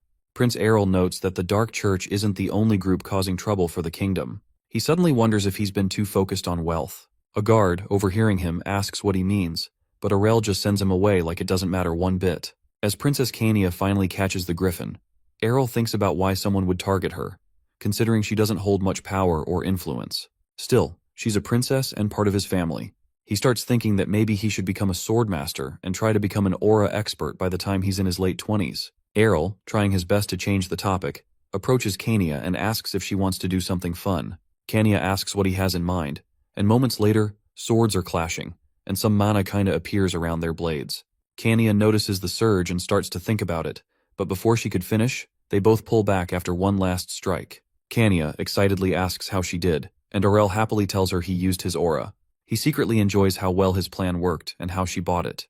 She asks him if she could learn it too, and wonders where Errol studied it. He vaguely replies, saying something like that, then explains that using aura mostly relies on the brain. Kania, a bit discouraged, assumes she can't do it because she's not smart enough. Errol reassures her, saying that's not the case. Kania jokes that it's just because he's a genius, but Errol explains that she just needs to learn how to control the aura with her brain, and he'll teach her.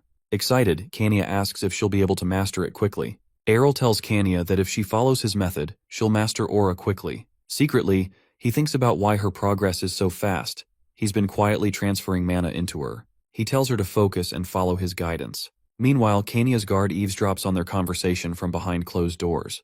Weeks pass, and whenever Kania visits Fly, she trains in both swordsmanship and aura with Errol. Kania becomes an aura user at an amazing speed. One day, while looking at her sword she asks if this is the power of aura. Errol congratulates her but reminds her that this is just the start of her journey. One unexpected result of their training is that Fly temporarily grows after being exposed to the strong energy from aura practice. Fly rests on Errol's shoulder, and he complains about the griffin's weight, even if it shrinks back down. Errol tells Kania that mastering aura is only the first step. They need to train harder to control their strength, movement, and use aura to its fullest. Kania may even be able to use aura while riding Fly. She laughs at Errol's bold imagination, but he insists he's serious. While petting Fly, Kania asks if Errol is right.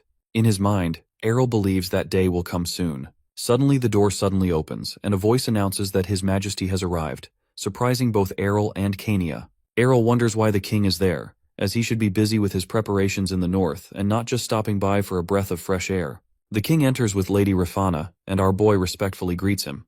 The king says that he's heard they've been practicing swordsmanship lately. Errol downplays their training, saying it's been minimal, and that he's mostly been working on experiments and trying to tame the griffin for border defense. The king seems pleased, wanting to see Errol's progress in different areas. Just then, two servants bring in a large chest. They set it down, and both Errol and Kania are surprised by what's inside. With a serious expression, the king tells Errol to try the sword. It's a special weapon made just for him. Lady Rafana protests, saying Errol's too young to use such a sword. But the king laughs, saying he doesn't expect Errol to wield it yet. He just wants Errol to touch it as its owner. Errol casually picks up the sword, shocking everyone. As he holds it, Errol wonders if it's time to take swordsmanship more seriously from now on. The king is surprised about Errol's interest in the sword that was gifted to him and figures he might have some potential in swordsmanship. But all that potential goes when Errol falls over with the sword and figures that he should probably abandon swordsmanship in his current life. Since he's already good at other things, learning the sword will only put him in the battle royale that is the struggle for the throne. So he has to act as the weak little brother, even when he's training. He can't let his effort go to waste, so he thanks his father for the gift, but mentions that swords aren't his thing. So he suggests that the sword should be given to Kania instead. She has a load of potential and has been improving pretty fast. I mean, her skill even gives other knights second thoughts about their jobs. Seeing Errol's decision, the king accepts this on the condition that Kania should show that she is worthy of the sword. This sudden decision shocks Kania and Errol. But Errol remembers that the king is also pretty strong as a swordsman. So, a duel has pretty much been declared, and all Kania has to do is swing her sword. Even with that, Kania begins to panic. So Errol pats her on the back and encourages her to display her skills to her father, and probably beat up an old man. So the two of them prepare for the showdown, and the king notices that her stance is different from the classic knights. Just from that, he already knows that she is going to use an enhanced sword technique. With that, the duel officially begins, and Kaina dashes towards her father at a very fast speed thanks to her physical strength and explosive mana. But Errol wonders if it really is the best idea to attack the head first, plus they are using real swords. Instead, the king stands there and smiles like the Chad he is before defending against Kainia's attack. She is shocked by this, seeing that her opponent is also using aura.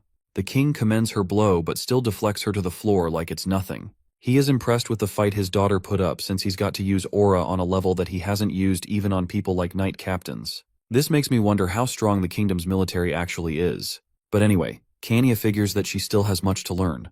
The king mentions the fact that Errol has been teaching Kainia, and he was using a different way of teaching since the normal method wasn't working for her. With that said, the king asks if Errol can teach his method to others. Errol, on the other hand, realizes that his father actually wants to create an unstoppable army of aura experts using his training method, but there is no way he's going to teach them. So, Errol apologizes and explains that it will be difficult to achieve the same results with Kaina since she already had potential from the start. Plus, he has been observing her ever since they were together, so that's how she was able to improve so quickly. But the truth is, it doesn't take much observation to come up with a suitable training method, and he would rather do anything than scar his eyes looking at a bunch of macho knights. Even with the disappointing news, Errol still wishes to give his father some hope. So he decides to share an improved training schedule but mentions that it's only for royalty, since sharing a secret training method with the other aristocrats will only mean trouble. So the king eventually agrees to his condition, and Errol is honored that his training technique will now be passed down to different generations in the royal family. But still, he laughs at the fact that the training they will pass through will be something else entirely. A few months later, the king is training, and a couple of maids witness the chaos. From how he's wrecked training dummies and the entire room itself, he finds the training method to be effective and has even reached the last stage as an aura expert. Unfortunately, Errol cannot use the training program because of his weak body, and the king believes he needs the training more than anyone else. So he decides to do something about it. Later on, Errol has some tea with Kainia and is shocked when he learns that he will be assigned a personal guard. There are tons of people who volunteered for the position. Errol takes a look at the applications. He knows that most of the knights there are big shots. Errol feels accomplished about how his reputation has really improved, but he doesn't see the need of having a bodyguard. But he doesn't want to show off his powers or what happened the last time to repeat itself. So he gets to pick a maximum of 3 bodyguards. While he goes through the documents, he decides to do interviews so he can take their skills, character, and traits into account. As the cultured individual he is, Errol doesn't need a million IQ to know that he would want the ladies to be his guards. However, the others do not know what he has in mind. With that, he finally leaps onto the table and decides to get the plan moving. When it's time for the interviews, Errol begins to wonder what he has just signed up for. Even though they are most likely quality knights, they are definitely not the slender damsels he imagined them to be. I mean, you can't blame them. They've probably spent all their lives training. So Errol puts his wishes away and starts the interview. He takes a look at all of the ladies, and they all look strong enough to fold him 8 times while they state their reasons for applying to be his guard. He takes a look at them, including this one guard that makes the king look like a lost child. As the interviews go on, Errol spots one noble-looking knight who has a much different aura compared to the other knights. So far, the interview has been going well, so Errol asks all the candidates to wait outside while he makes a decision. When everyone leaves, he casually uses a chi technique that gives him Albert Einstein-level IQ. Normally, it would take decades to master, but he casually casts it as the master of isekais that he is. After that, he tells the knights to come in one at a time for the next stage of the interviews. He is sure that some of the knights have other plans in mind, so he wants to find who's sus among them. Using his technique, he picks out the knights that appear to be suspicious.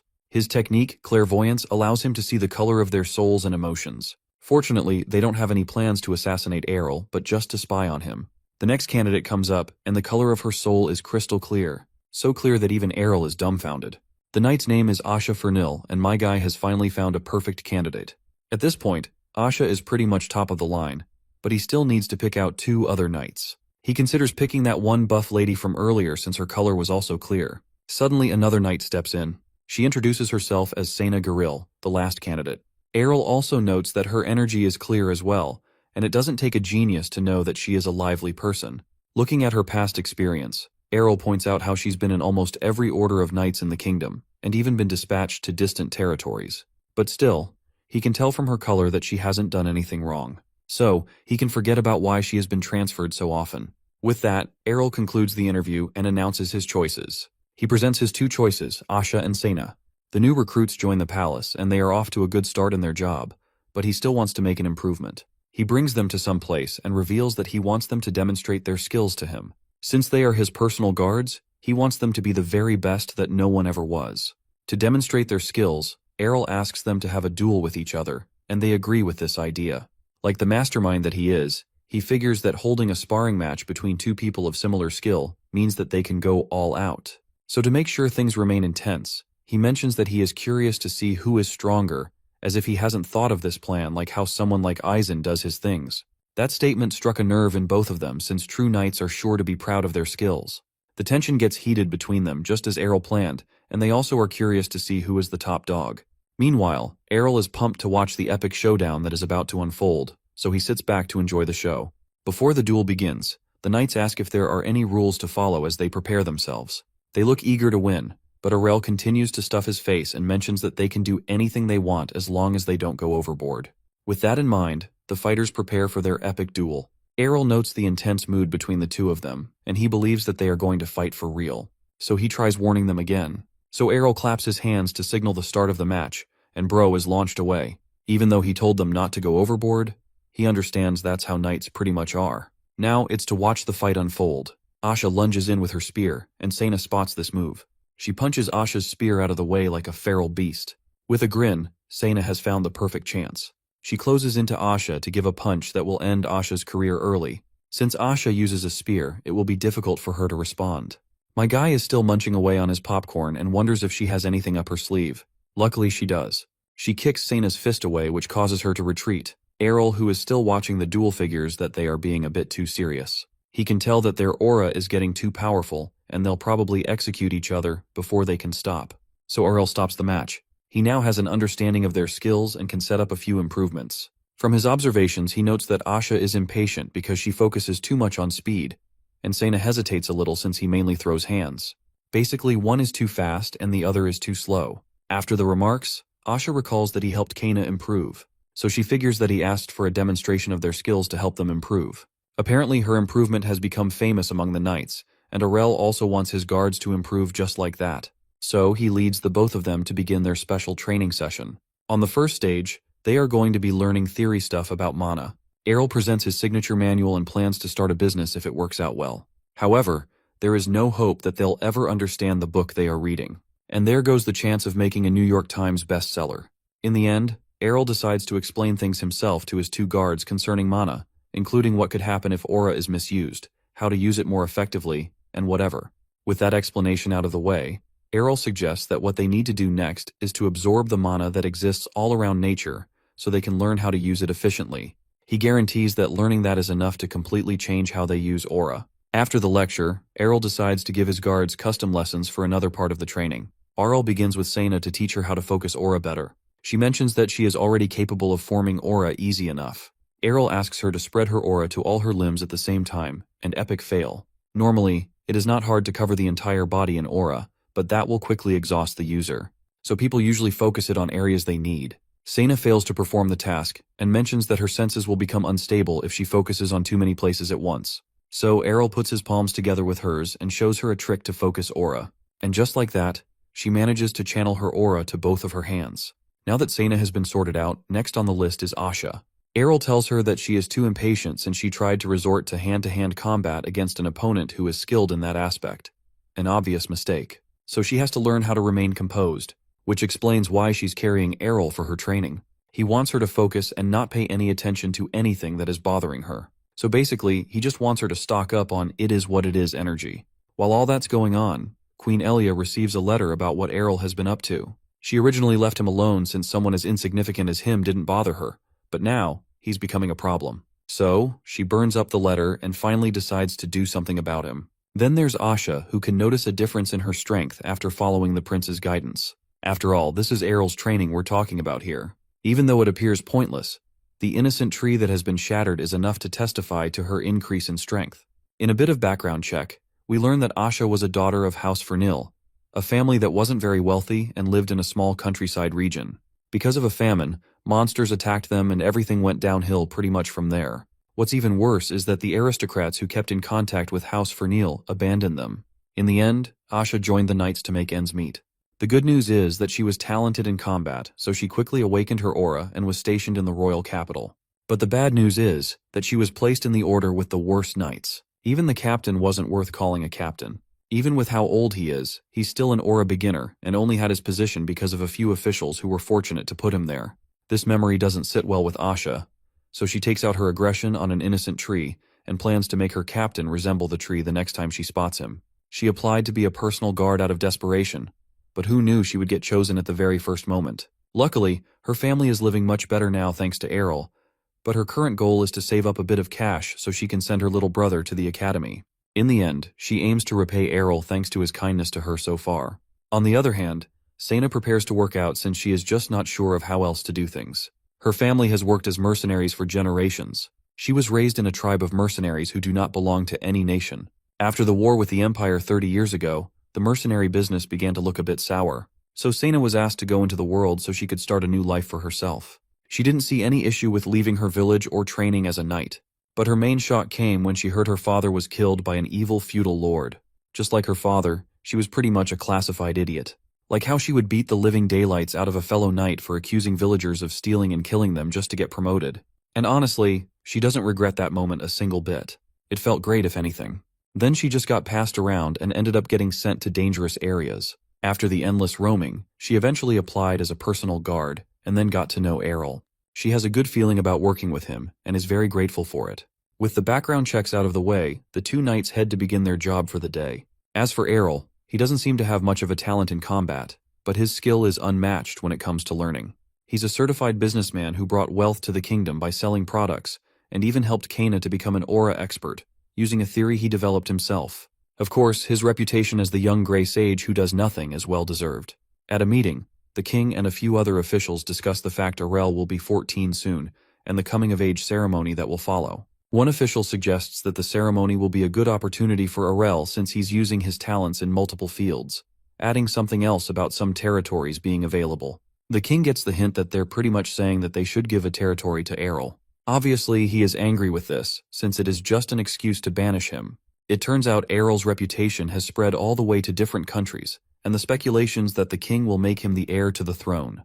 But the king wasn't having any of that, so he slams his aura-charged fist on the table. He has made up his mind that his heir will be the crown prince. Plus, he already knows that Errol has no interest in the crown. Another official speaks up. He mentions that rumors have already begun to spread, so people are beginning to pay less attention to the crown prince. The Duke warns him about something concerning the former king, but the king rises from his seat and silences him. Someone comes over with a bunch of documents from other aristocrats who all share the same opinion. They are all concerned with the imbalance within the royal family. The king takes a look at the appeals, and each one of them says the same thing. So it turns out they will have to exile Errol. In defeat, the king acknowledges the concerns and has no choice but to take action. Errol learns what happened in the meeting through a note. He tosses the note aside and he already knows that he's being exiled even with how nicely it is put. However, that is pretty much the best news Errol has had. He is excited to get his own territory. It turns out making himself stand out has finally paid off, and couldn't care less about the aristocrats. Finally, Errol can now make his dream fortress. Well, he is excited until he learns that the aristocrats assigned him to the northern territory of Fahilia. It is a place where snow falls all year round, and the ground is too barren to even farm anything. So, Errol decides that he will leave a month after the coming-of-age ceremony, giving him a year and a month to finish preparations. Since being independent in a different territory is a major task, he expects those who are really prepared to join him. He will find different roles for those who stay back, but he expects those who follow him to move quickly. As the crowd leaves, Errol already figures that the alchemy team and most of the workers are already destined to follow him. Sena has already been ahead of them and was stationed in that area for a year. After all, she gets drafted to different locations like no one's business, and she testifies that the place is extremely cold. With how Sena tries to talk about the location, Errol figures that they might as well be heading for Antarctica with how she's reacting to the place. So much for a nice territory from the ever-loving aristocrats who wanted to exile him. But still, he finds the place to be much better than expected. They could have sent him to a place where surviving for a few seconds will be a world record, so he doesn't find Fahilia to be so bad. Later on, Asha asks why Sena isn't being honest. She knows that Sena was about to say something earlier. Just as she said earlier, Sena explains that the place is pretty cold and empty. Along with being a frozen wasteland, she was actually stationed there to guard against the monsters that can't endure the cold. Asha is more than ready to follow Errol no matter where, but she can't help but wonder if it is okay to follow with that. Sana doesn't see anything to be worried about since she knows that Errol has something up his sleeve. She noticed that he didn't have a look of despair or anything, so she believes that everything will work out. With that said, they finally decide to send a message to their families before they leave. Then there's Errol, who just finished up with his plans. He knows that his mother looks pretty heartbroken even though she hasn't said much. He told the maids not to tell her where he will be stationed, but he can't help but worry about his mother's safety since she'll be alone. Even a princess like Kania got ambushed. So he thinks of a few plans so he can contact her, but eventually decides to think about it later. But for now, he decides to plan the move first. After all, a harsh environment is the perfect place for a reincarnation pro like him to live carefree. He summons a magician, and Feiyan shows up with his disciples. He never expected someone familiar to show up. Either way, he asks him to keep a secret and passes a plan for an item that he would like to be created. Feiyan takes a look at the plan, and he is instantly shocked by what he is seeing. He wonders if Errol drew it, and he did. Only that he made a few modifications to an artifact he gave to Kania, but his design will make it twice as effective and reduce production costs by 90%. Of course, this fact is very impressive to Feiyan. Errol asks if he can make it, and Feiyan mentions that it will be possible as long as he has the right materials. But one problem is that he knows the creator of the original artifact, so he doesn't want to make a rip-off of someone's work. Errol notices his hesitation, so he decides to give him a little something to guarantee results. So he hands over several fat bags of cash, and moral ethics has left the chat. The man and his disciples instantly fold and are prepared to work. After witnessing the power having tons of cash has to offer, Errol wonders if it can be finished within a month. Then he takes a look at his current investment and figures that Feiyan could be suitable as his personal magician. Errol learns how fast money can make people work when Feiyan presents the newly created necklace to his boss a few days later. He never expected it to be finished in 10 days, plus the quality is pretty good. However, his workers are obviously overworked. Since Errol likes it, he suggests that they start mass production. As Feiyan asks how many, one of the workers prays that it is only 5. But I guess they aren't going to get any form of sleep when Errol uses 50, and that's just the starting point. With that, they head off to slavery. I mean work. Errol already understands their pain, but dying 100 times still seems bad enough.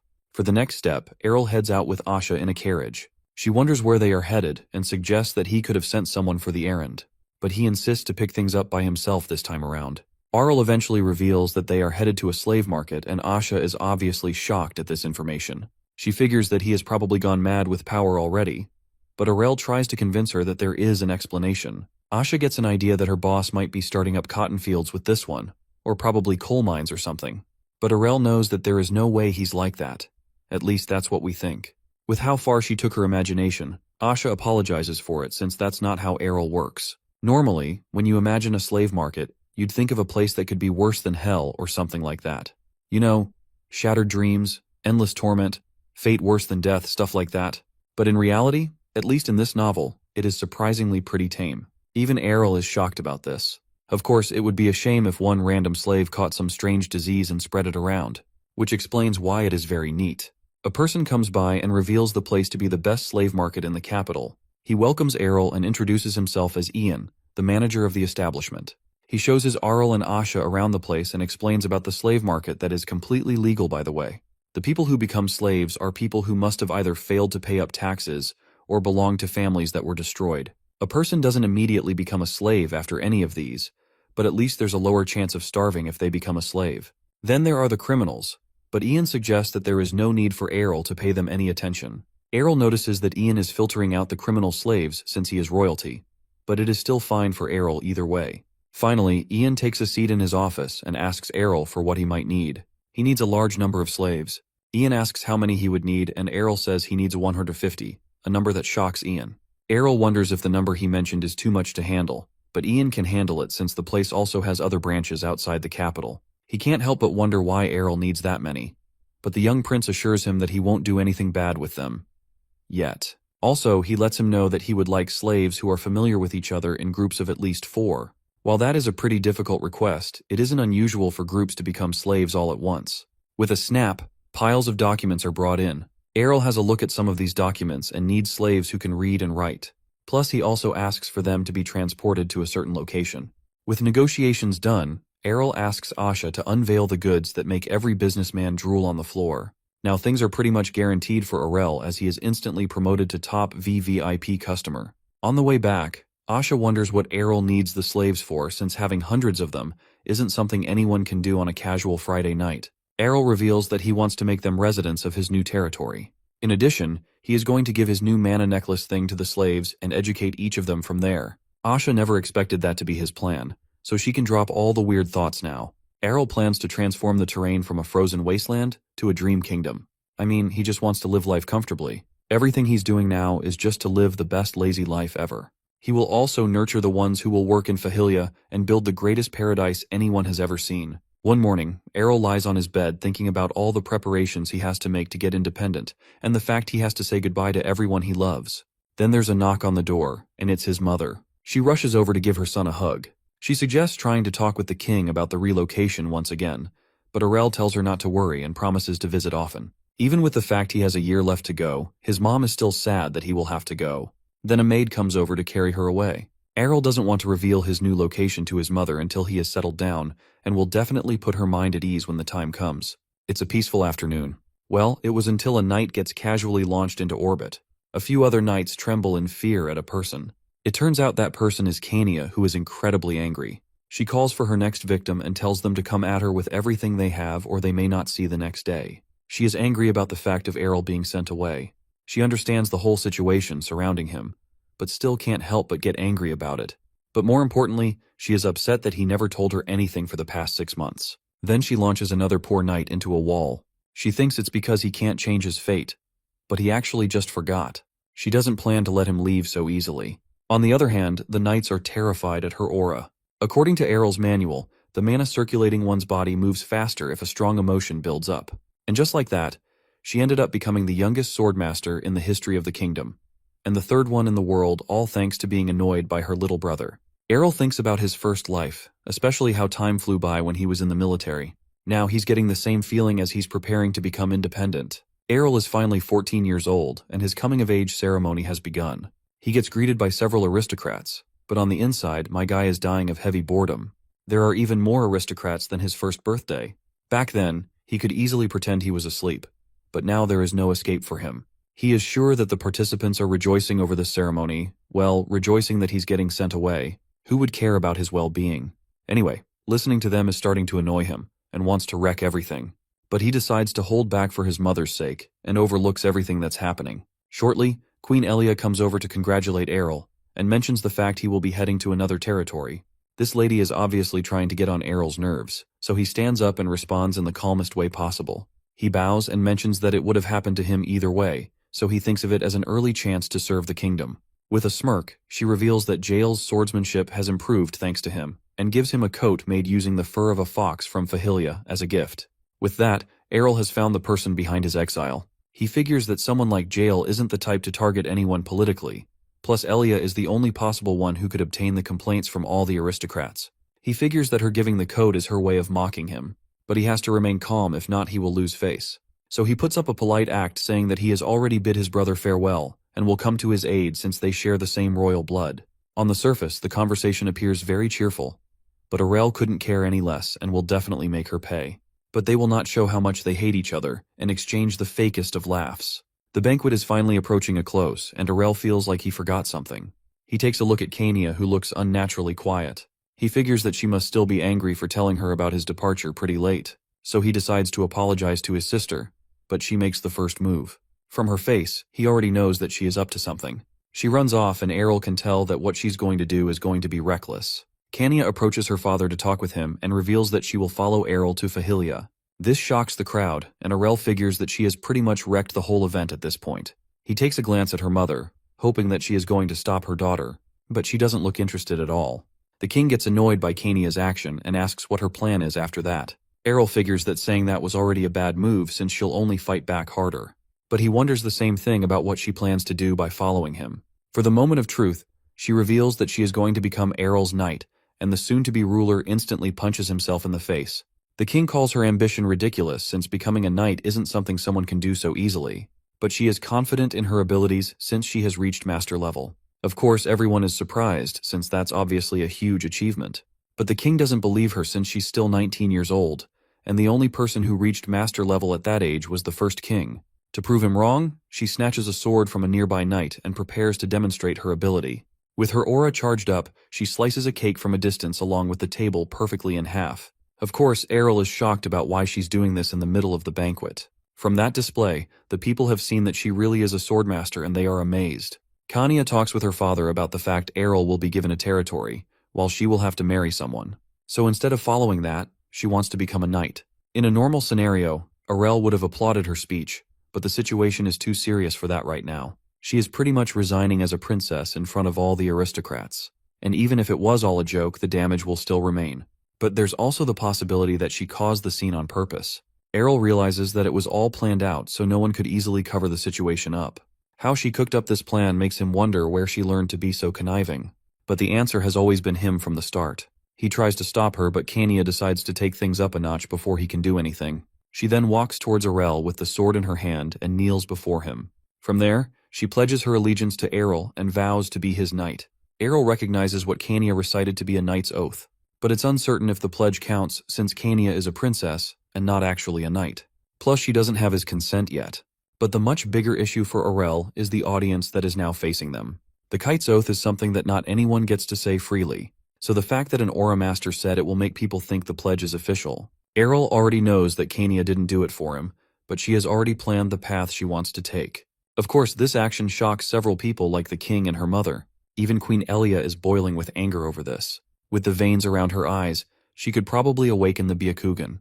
Normally, Errol would be happy about that, but he just feels like crying about this right now. One thing or another always goes on during his birthdays, so he should probably forget about hosting them from now on. Despite a few issues, everything went on as always, like Errol packing up for his journey. With that, the time has finally come to head on his way. His mom mentions how he has grown so fast. Errol tells her not to worry and promises that he will visit her. Eventually, Errol decides to tell his mom where he is going, and she already knows thanks to her mother's senses are way too OP even for a reincarnation pro. However, she is still confident that her son will excel wherever he is. So, she hugs him and tells him that she loves him like a good mother would. Of course, what kind of a son wouldn't love his mother back after saying that? Errol's convoy heads on its way through the frozen wasteland that is Fahilia. However, Errol seems to be a bit unsettled about this. After all, he is going to an Iceland where no one has ever gone to settle. He witnesses a bit more of the aristocrats' love when he asks someone to dig the ground. But they must be digging bedrock because the pickaxe bends on the first impact. But still, Errol really wants to prove them wrong and is determined to turn the place into a paradise. Errol finally sticks his head back in the carriage after putting his head out for some unknown reason. Luckily for him, he invested in a magical heating device. Plus, he also has the coat to keep him warm. But Kania mentions that the carriagee is already warm and calls him a noob that can't endure the cold. But what Errol finds strange is his sister. She's such a savage that she's wearing a normal dress in a place that petty cold. However, Errol takes a closer look and finds out that Kania is using a cheat code to stay warm. He never taught her how to use aura to insulate her body, so he wonders if she is doing it out of instinct. He finds her talent scary, and Kania thinks that it's something everyone does, confirming how much of a pro she is. But letting Errol's guards know about this might probably make the two of them cry as they casually freeze outside. With that aside, Errol asks if Kania will eventually regret her decision. But I bet she took the question the wrong way as she stares daggers into Errol's soul. She pinches his cheek and he clarifies that he was wondering if it was okay for her to come so suddenly. It turns out that the king and Errol spent an entire day thinking and decided that she would come along as an apprentice knight. After that, everyone tried to change her mind, but she refused to listen to anyone. She actually doesn't regret coming along. If anything, she finds it to be the perfect opportunity to escape. If she remained at the palace, she would have gotten married soon. Kania is 19 years old now, and Errol is amazed that she made it so far without getting engaged to anyone. So he wonders if that's actually why she decided to venture with him. Just like him, she hates walking along a set path, so it doesn't surprise him about why she came along. Basically, Kania is in search of her own freedom. With that, Errol finally arrives at the gate of his new kingdom. He takes a look at all the people who are currently present under his command, and he figures that he has a great start already. So, it's officially time to start building a paradise. For a start, Errol splits his responsibilities with Asha and Sena so they can command all the troops in Fahilia. However, he doesn't plan to give any tasks to Kania for the time being. It would be a shame if she somehow obliterated the barracks on day one. Instead, she goes for a walk and Errol figures that she probably didn't expect to do much. With that, Errol heads to work. Currently, there are 10,000 people in Fahilia, and they all live in 12 different villages. Additionally, the distance between each village seems to be pretty similar. Aurel does his research and discovers that the residents of Fahilia have been hunter-gatherers for generations and are on the verge of extinction. On top of that, the royal palace wasn't getting any taxes from the region, so they were pretty much left on their own. Seeing this makes Aurel wonder what kind of idiot the previous lord was. He finds a ledger and discovers that the region was so poor that they ended up borrowing money from other territories. Then the previous lord went bankrupt. Aurel gets upset over the sheer stupidity of his predecessor, but he decides to focus on the future he can make for himself. He unfolds a map of the territory and tries to find out what can be special about the region. Seeing the amount of trees in the region, he considers selling paper, but he decides not to worry about it yet since all his other products are making bank for him. With that, he decides to meet with the leaders of the region. Still, he can't help but wonder who holds authority over the people, well, except for the idiot of a lord. So, he decides to ask all the village chiefs to pay him a visit in person. A while later, they make their appearance in the palace, and Aurel observes their appearance. Forget killing 2 birds with 1 stone, they look like they can kill 2 stones with 1 bird. They are honored to meet their new ruler as they take a knee before their new ruler. As expected, Aurel introduces himself, but he can still tell that they are probably irritated about the fact that they have to take orders from a literal child now. Still, he is determined not to let them take him for granted. He points out the fact there seems to be a young imposter among them. As expected, the dude bows and explains that his father, who was chief, had passed away, so he has now taken on his role. Aurel is already aware of this though. He just wants to make it clear that he is the top dog around. He then mentions that they will talk for a while, so he offers them a meal while they discuss matters. They get nervous about this because it's rather strange. Aurel already has this all figured out. It turns out commoners would hate having a meal with superiors. So Aurel hosts the worst company dinner ever known to man. He tells them to relax. After all, it would be rather exhausting if the mood stayed heavy. Plus, he even practiced this in advance. Finally, they take a look at the meal, and it really looks appetizing. Aurel mentions that he wished to get something better, but the subjects are grateful already for the meal. Even with how tense the atmosphere is, at least they are good at replying. One of the guests takes a bite from the meat, and he notices that it is salted. Aurel knows that salt is precious in the region, so he wants to establish a friendship through the meal. With that, Aurel mentions how the previous lord wasn't the best, and asks if they are all right with the path they are currently headed in. From his perspective, the region will most likely collapse in the next 10 years if nothing is done about it. Hunting can only get them so far, which is why Aurel wishes to take over. Even though his orders may be difficult to understand, he asks the people to place their trust in him. With that, they see the pure intentions of their new ruler and now imagine him as their blessed savior. This imagination is so powerful that even Aurel can see it, and he doesn't want them to go that far. It would be a shame if there was a resistance to following his orders, so he ensures that the people can enjoy more meals like they have now if they follow him. Now for his first order, Aurel asks the chiefs to accept the slaves he brought with him as residents of their villages. Meanwhile, those who are educated will work with him, but the only issue is if the other residents will welcome them. Aurel sees the point in this since it will be hard to overlook their backgrounds, or will probably be seen as outsiders. But he tells the elder not to worry since he will also give support concerning the issue. The mention of this support makes the chiefs flinch and they are convinced to try their best. Now the meeting is over, and one of the chiefs wonders about their new ruler since he is unusual compared to the previous lords. Majority of the lords who were appointed to Fahilia showed no interest in the area since they only saw it as a place of exile. The previous lord tried to make a change but ended up inflicting harm on the people instead because he expected the impossible. Now that their new lord is the youngest prince of the royal family, they can only hope that their lives will change for the better. While the reason he was assigned to Fahilia is unknown to them, the only thing they can do is pray he won't be like the previous lord. They can already tell that Aurel is no ordinary man, but the only thing they can do is trust that he will make things better. Aurel takes a look at a document along with Sena. He was told that the population of the region would be 10,000, but that isn't true thanks to the power of false advertising, and is actually around 9,800 including the slaves he brought. While Sena massages Aurel's hand, even she is aware of the population decline. It would make sense to Aurel considering the time gap between when the former lord left and when he arrived. On top of that, the birth rate in the territory is pretty low, and struggles with poverty in addition. From the money he made so far, the amount he can use freely is 45,000 gold. If he were to maintain things as it currently is, the place would only last for around 50 years. Aurel figures that the aristocrats probably wanted him to waste half of his life in Fahilia, trying to recover the region's economy. He suggests farming, but that's how the previous lord went bankrupt after trying to develop farmlands. Being self-sufficient is a limiting factor for agriculture, so he thinks about trading valuables. And just like that, Aurel springs on his feet as he has gotten an idea to implement. Errol heads outside with Asha and figures that they will need roads. The terrain is pretty unstable thanks to the constant snow, plus the roads aren't maintained properly. So that will be a first step to avoid traders from getting into accidents when they visit. Some of the residents find out about this plan. A few laborers are needed for this operation and the wage seems decent. Seeing how the new ruler has a good reputation, they decide to give it a shot to work with him. Besides, he will also cover all the construction costs. When they arrive at the scene, they discover that it is quite the project they have at hand. Someone mentions this fact to Errol, but he is prepared to take care of the extra compensation if it ever takes longer than necessary. With that fact alone, they are more than willing to work. Once again, the power of money works for Errol. Errol notices that everything is going as planned and he loves it. With the road finally complete, it's time to move on to other things, and the workers were very willing to work. For the next step, he wants to establish a trading branch. An official stands in the way of this plan, but there isn't anything that the power of money can't fix. As a start, he figures that they'll trade for the basic necessities that the residents will need. So, a basic trade route has been started up where people get to trade their wares. As the final step, Errol asks Damon if they will be able to mass-produce paper. Actually, paper already exists in the world, but the one that exists is terrible in quality, and no one from within the kingdom knows how to make paper. So, this makes it pretty expensive, and people of high status can only afford to use it. Damon agrees with his plan since it is precious. Besides, they will be very profitable if they can mass-produce it. The only issue is that no one knows how to make it. Well, that is no one except Errol. Damon wonders how the competing paper manufacturers will react to this. But Errol's got this covered.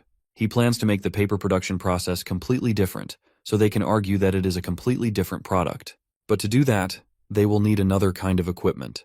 He passes a plan to Damon and he finds it to be perfect. However, he isn't sure if it's something they can make on their own. The chemicals can be handled, but developing the machines is a different matter since the best blacksmiths in the region aren't able to make something like that. But Damon is sure that the dwarves of the royal capital will be willing to help. This fact about dwarves reminds Errol of the fact they have a forge in the capital and can make anything no matter how complicated it is. Hearing that, Errol prepares to use his superpower of money spending. But it turns out the dwarves are much different from the rests. Damon tells him that they will refuse to help if he tries to use money. But they are proud craftsmen who will prioritize requests to display their skills. Along with rejecting money, they will also reject requests that aren't good enough, even if they are from high-ranking aristocrats. After hearing who they are, Errol figures that they could become poor if they aren't careful. Damon decides to contact a dwarf that he is familiar with, and Errol is enthusiastic about it. He is sure that he will be intrigued by the plan, so he will write the letter to him. Several days later at the dwarven forge, the letter finally arrives. The master there believes it's from the royal family who he doesn't seem to have a good relationship with. The master blacksmith, whose name is Aiken, mentions that he already crafted a sword for them, and their hands are currently full with orders. But he finds out the letter is from Damon. He snatches the letter from his assistant and wonders what he's doing at Fahilia. He takes a look at the content and shortly, he asks his assistant Ben to take charge of the forge. With a fierce look in his eye, he figures he will have to talk with the others. When he leaves, Ben wonders what the letter is since he looked much different from usual. The 35 master blacksmiths of the steel factory gathered according to Aiken's call. But man, they really do not seem happy with it at all. He explains that it is for a client who drew their plans for a machine he wants to make in Fahilia. At first, they thought it was just another case of, another annoying brat wants to waste our time. But when he shows the plan, they realize they might be dealing with the final boss of blacksmith creations. They already know it is a plan for a machine to create paper. Apparently, the design of this machine was so good that it gave them PTSD about a similar client who wanted a machine that created paper 5 years ago. It turns out not even the almighty skills of the dwarves were enough to satisfy that client. Now they have a chance for a rematch 5 years later. Aiken also reveals that Errol wants some of them to come over to assist with his project. However, they don't seem to like that idea a lot, so he volunteers to head over by himself. They still don't seem to agree with this, and also point out the fact he is behind on his work. But the task is something his apprentices can handle, so he is free to go. Also, he asked for who would come along since he would most likely need some more help. After a brief silence, each of the dwarves engage in a free-for-all about who will be going with Aiken. The designs have finally piqued their interest, and you can't stop a dwarf who's motivated to work on something new. Aiken finally interrupts the noise. He mentions that only half of the dwarves will follow him since no one will be around to run the forge if everyone comes along. Still, it is undecided about who will follow, so Aiken decides to use that method. The sacred of all methods, the only method that is guaranteed to work throughout history. Ben comes over to ask his master a question, and the dwarves are engaging in a Fortnite-level battle royale. It turns out it's a dwarven tradition to solve all disputes with intense violence, the dwarven rule of steel. So Ben stays away because he knows what's good for him. Meanwhile, Errol figures it will take at least 5 days to hear back from the dwarven forge. So he decides to relax in the meantime. Now he doesn't have any work to do, he decides to get all the rest he can. The moment he decides to take a nap, a loud scream interrupts him. He already knows it's from the griffin Frey. Then he finds the unfortunate victim plastered on his window. He is surprised by this since Frey shouldn't be able to fly so fast, or so high as a baby griffin. As he falls down, Kanya is there to catch him. It turns out he is being subjected to his form of torture because she wants him to fly higher. Then she tries a little bit too hard and launches him into orbit.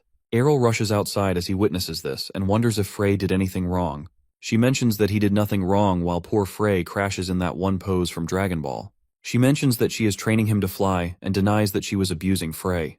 However, I don't think that's the case here. In a quick backstory, Kanya had pretty much nothing to do since everyone was busy in the early stage of transferring to Fahilia. So all she did was eat, sleep, practice sword, repeat. Of course, she isn't the kind of person who enjoys being bored, so she spotted Frey in the garden, and that was when his whole world changed. She plans to make him her mount, so she expects him to be in top shape. However, Errol realizes that it probably was a good idea to teach his sister more common sense, and less about swords. Now he realizes that he has to keep her entertained somehow with the free time he has available. But it's now that he realizes that he was an only child in his first life. On top of that, he never won the sibling lottery in any of his past lives. The best relationship he had with one of them was that he never got to speak with his sibling until he died. So Errol is unsure of how to deal with siblings. He snatches Frey from Kanya and saves him from his suffering. So as an attempt to be a good brother in his current life, he asks to do something together with his sister. Arl and Kanya play a game of chess, and it's pretty obvious who's losing here. Out of frustration, Kanya flips the chessboard since it is obviously not her kind of sport. Errol figured playing chess would mean they wouldn't have to play in the cold, but she is already bored of it. So he gives himself a handicap to make things easier for her. Errol gives Kanya a modified artifact so she can think more quickly and easily.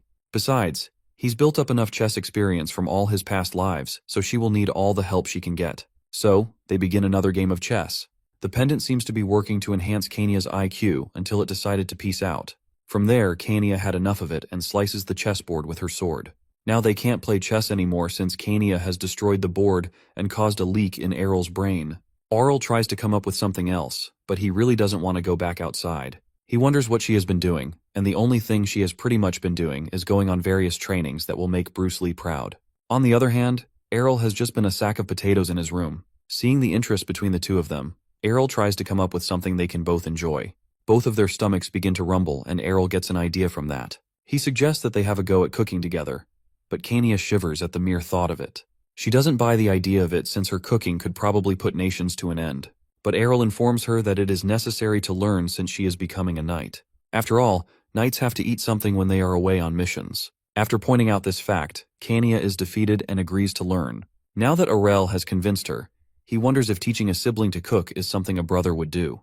The two of them head to the kitchen, and Arel announces that their first dish will be a stew. Since it is a pretty simple dish, how bad can things get?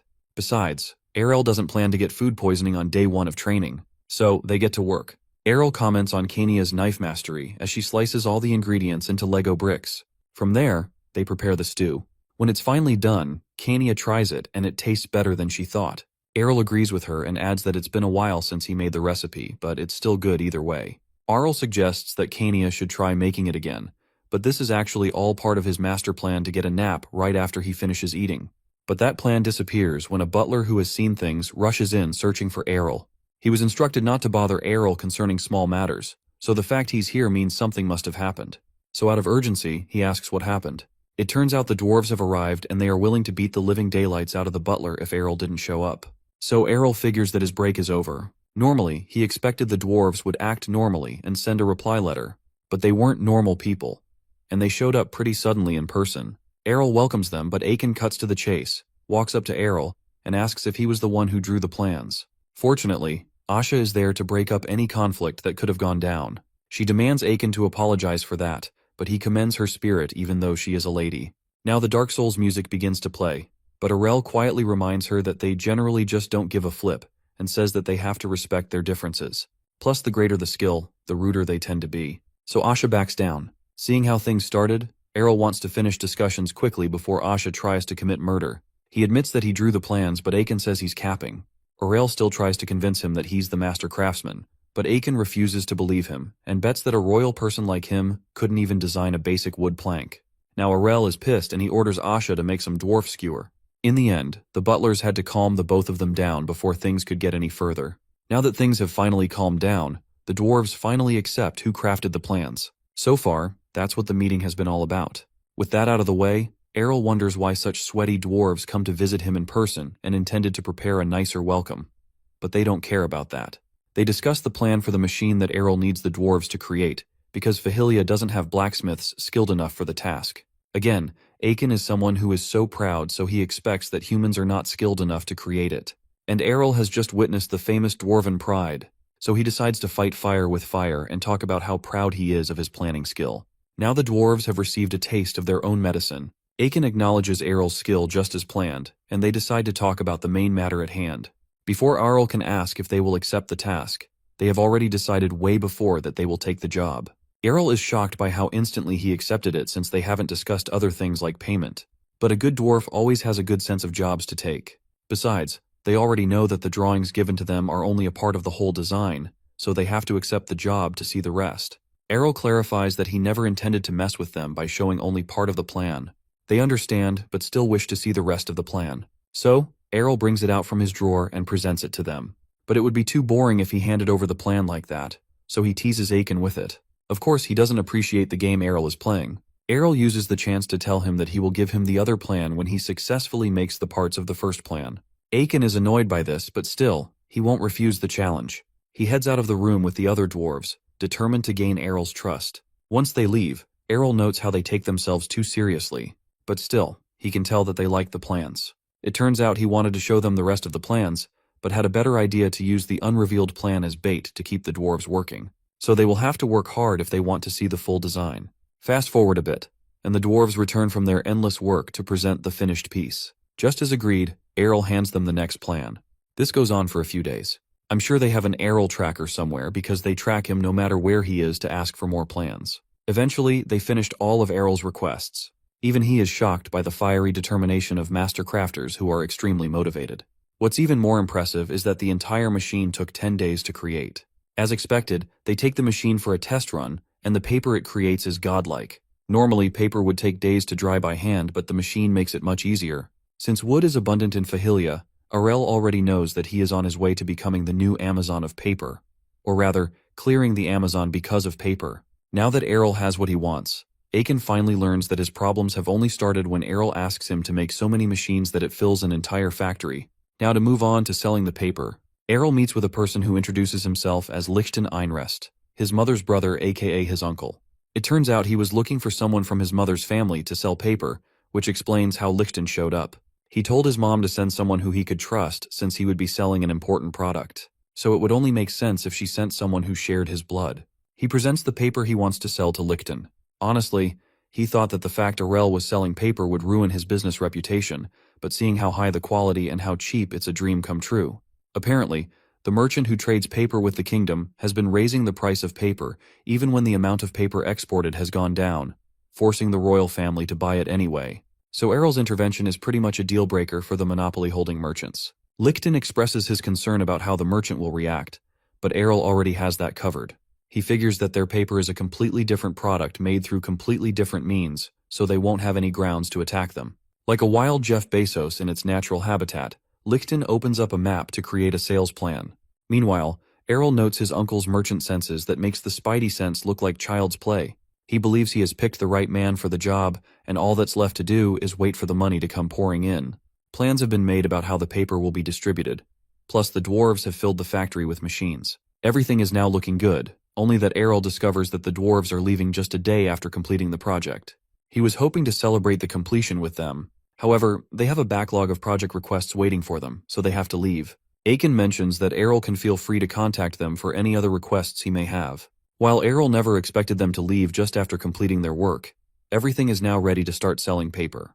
Back in the royal capital, the citizens have a look at Errol's brand new produced paper, and they really cannot believe it. With how cheap and high quality it is, no one can seem to stop talking about it. From there, they recognize the paper as a product of Fahilia, and even go on to speak about the good deeds the new lord of the area has been performing. They even wish to support his efforts to revive Fahilia. The king also notices the different quality of the paper. He is sure that the aristocrats would not spend so much money just to get paper. His butler explains about the new, cheaper brand of paper that has entered the market, so the king can't help but ask where it's from. The moment he learns it's from Fahilia, he notes that it is definitely his son's doing, and figures that he is still the same as always. In addition, Fahilia is also going to start paying taxes once again, and this fact shocks the king. He figures that Errol has also revived the region's economy in such a short time. Even though the land is harsh, he is certainly determined to rule the land. Meanwhile, all this praise gets to Arl, who can feel the fact that someone is praising him. Apparently, they are giving him way too much credit, but it doesn't really matter. The only thing that matters is that the money is coming in. Back at the kingdom, Jael has some tea with his mother and notices that the tea tastes different from the usual. She, on the other hand, is apparently upset, but mentions that the tea and desserts are from Errol as a thanks for the coat. From there, Jael mentions the fact that Fahilia has undergone a makeover, and this fact annoys his mother with her hands shaking. Jael notices that his mother seems off, so like a good son, he asks if there's anything wrong. She mentions a certain ornament that she doesn't like. We all know who that ornament is, and it's really getting on her nerves. Jael, on the other hand, doesn't have the knowledge like we do, so he tells her to get rid of it so she can't see it anymore. She mentions that she did, but the ornament keeps annoying her. She almost lets her anger break loose before she tells Jael not to worry. On another topic, he asks if he likes the sword she gave to her. He does like the custom-made dwarven sword and can feel his skills improving. When you spend so much money that can build several manners on a sword, I'm pretty sure all she wants to her is the fact his skills are improving. From there, she stands up and goes towards her son.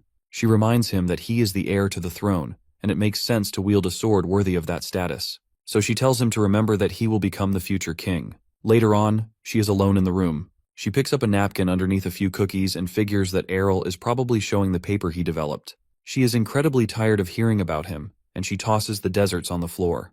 It turns out Elia belongs to House Fresh, the house that owns the only trading company that imports paper.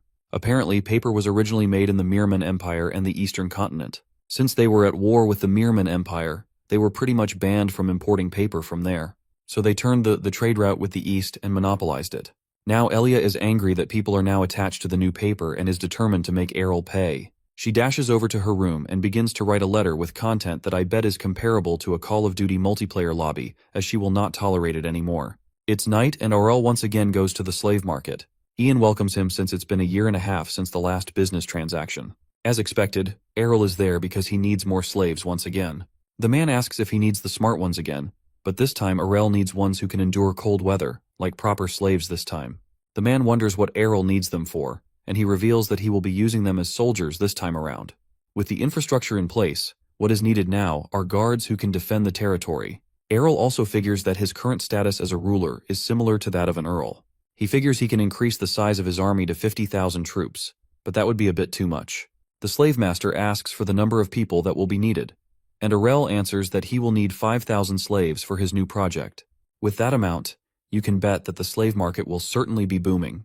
Once again, the power of money is there to save Errol. Moving on, Errol admires the design of a dwarven sword. He managed to train the slaves provided by Ian and also got the dwarves to make soldier gear for 5,000 people. Just like the last time, they managed to do it in a short period. Originally, the slaves looked pretty bad when they arrived at Fahilia, but a few acts of hospitality later, they became more enthusiastic in training and have become extremely loyal to their new leader. With the soldiers in place, the territory will now be safe, and now it's time for Errol to have some rest. However, a few ninja-looking dudes break into the area. It seems they are searching for the location of the paper production machines and their mission is to destroy them. Apparently, Errol's antics have angered the mercenaries' commissioner, but what's more important is the amount of cash they'll make from this job. They note the two guards taking watch and they kill them in a classic ninja fashion. With the guards out of the way, they head into the building only to find it empty. A guard uses a magic tool to blind them before several guards show up and capture all the dudes. One of the assassins tries to escape, but gets ambushed. He only expected there to be 200 troops in the territory, but he was clearly wrong. Errol shows up all sleepy with his guards and isn't surprised that people would be after his machines.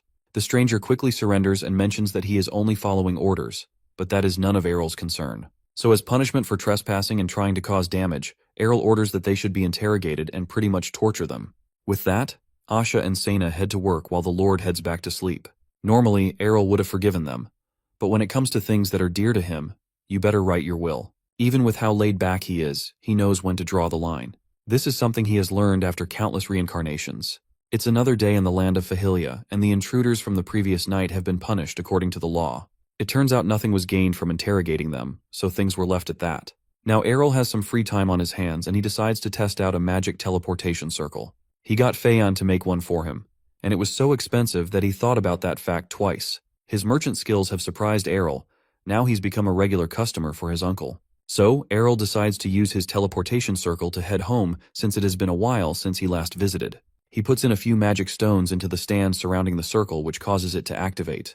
Now that his end is set up, all that's needed to do next is for his nanny to set up the same circle at the palace. He asks Kania to come with him, but she is very nervous about this. She has no choice but to follow since Errol insists. Plus, she also has a bit of free time on her hands. Errol notices her expression and wonders what is wrong. She unintentionally reveals that she had an argument with her mom and would be awkward to visit her after that. With that fact, Errol believes she should definitely come along so she can reconcile with her mother, and she nervously agrees with this. She seems scared, so Errol tells her that using the device is safe. The only issue is nausea. He activates the device and Kania gets scared. She holds on to her brother and unintentionally squeezing the life out of her little brother, making him think he will probably not make it alive. With Errol potentially dead, they finally arrive at the palace, but Errol still has something to say about his sister's strength. As he takes a look around, memories of the past come back to him, and he has really missed the place. He takes a deep breath before falling onto the field to relax. He is definitely glad to be back from a land of ice. The nanny comes over to welcome Errol and Kania. She was a bit worried she wouldn't be able to use the magic circle properly, but thankfully it worked out. She informs the two of them that their mothers are waiting inside, so they split up to say hello to them. Errol wonders if his mother, Rafana, is doing well. After all, he promised to visit her often. He runs over to meet with his mom and hugs her. She heard about how well he has been doing from Lichten, but she is still relieved to see him in person. Errol is surprised he has been writing letters to her since the paper business always drained his soul. Of course, he is excited to tell Rafana how everything has been going in Fahilia, and wishes to make good use of his time so his mom will not be worried about him.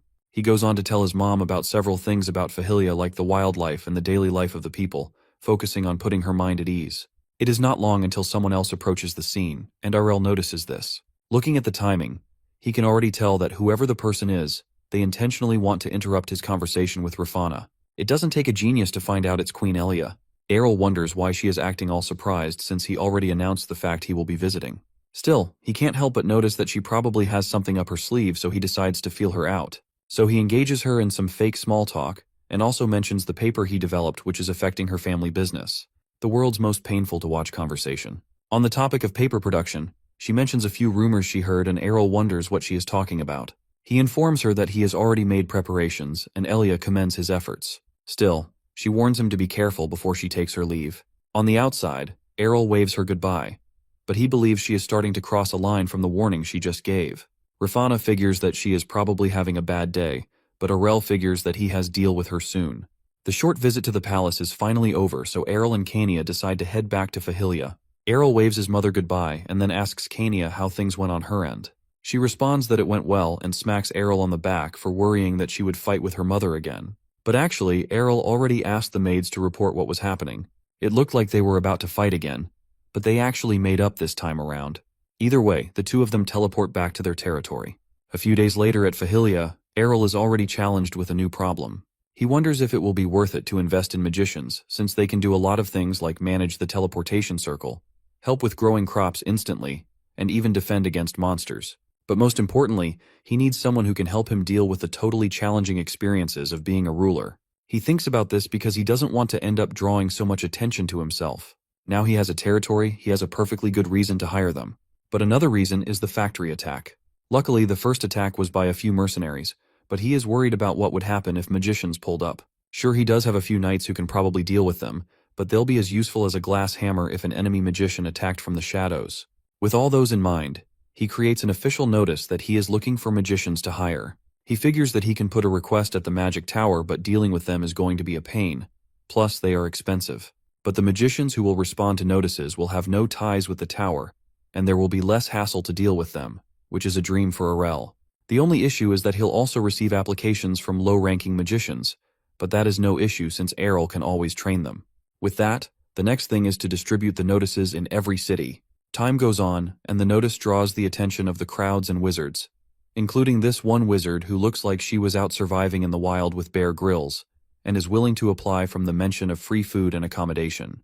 Back at Fahilia, Errol has received mountains of applications from various magicians. He wishes to accept all of them, but that would probably be a good step in How to End Your Kingdom 101. Errol decides to be thorough about this process and pay attention to the applicants' backgrounds. After all, it would be a shame if a magician became his enemy. He is so willing to do this that he doesn't mind spending an extra bit of cash for this. After selecting the candidates, the next stage was the interviews.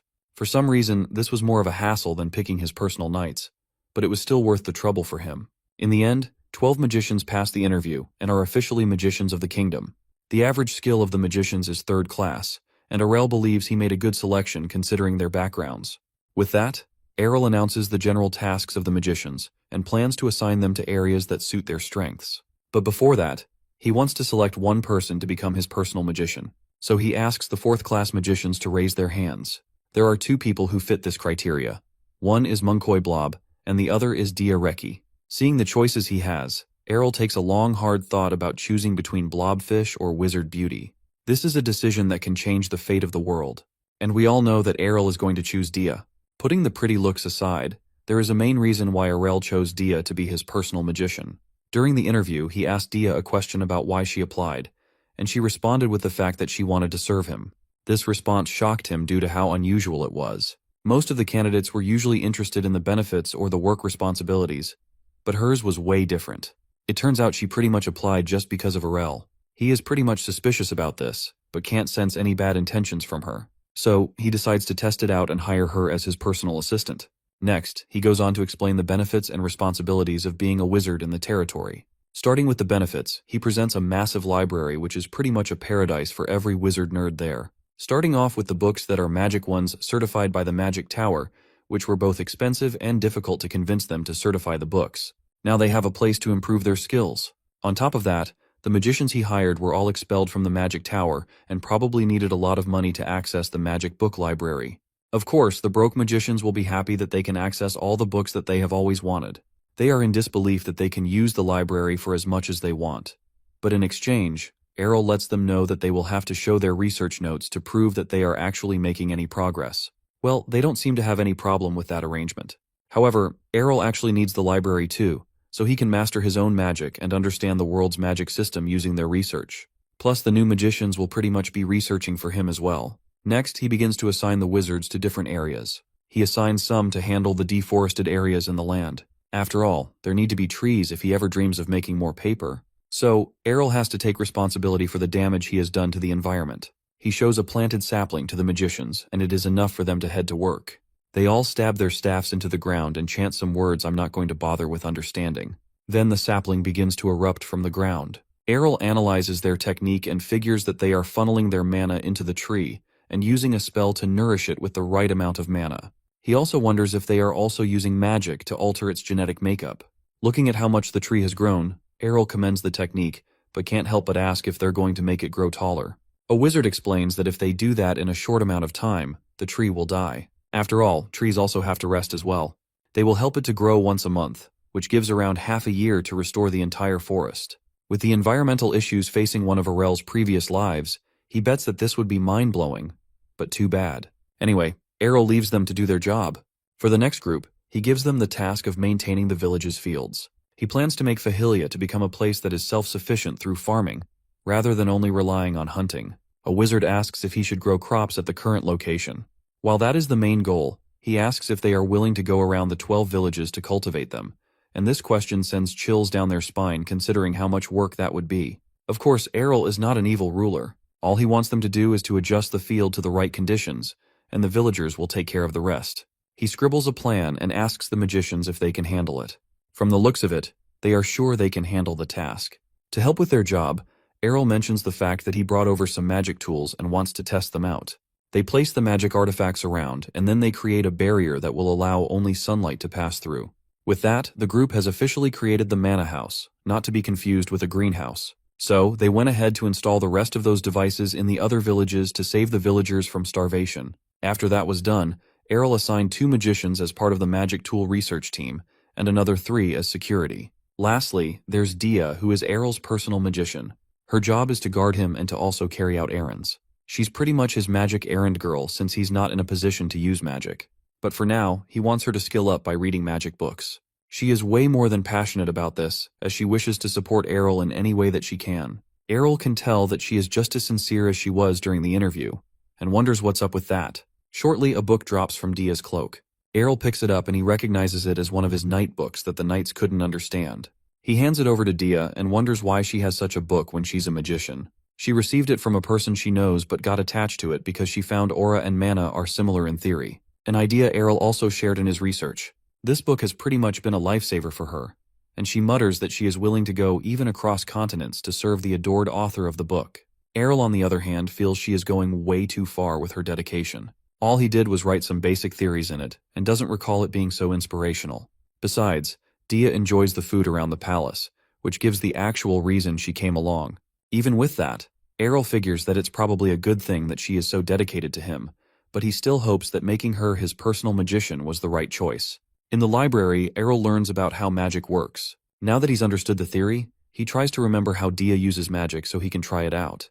With that, he is now able to channel mana as a flash of light emerges from the library. Now Errol is on the way to becoming a magic pro. With the magic training in progress, Errol proceeds to pay attention to his other responsibilities. He arrives at the capital of Ernesia, and their destination is the Dwarven Forge. While they stand in front of the factory, Asha considers wreaking havoc at the main base of the annoying dwarves. She plans to annihilate the entire building if they try anything funny, but Arel tells her not to do that since they're mainly there for business. She tried to object, but she was officially banned from doing anything. Shortly, the intense heat of the factory breaks the conversation. Just as they head inside, Errol already wishes to escape with how hot the environment is. Ben introduces himself to the two of them, including the fact he has been an apprentice of the bitter Aiken for 15 long years, and volunteers to be their guide. Of course, Errol and Asha pity poor Ben who has been working under Aiken for so long. On the other hand, Ben mentions that he was meant to come out to welcome them, but his master didn't tell him anything.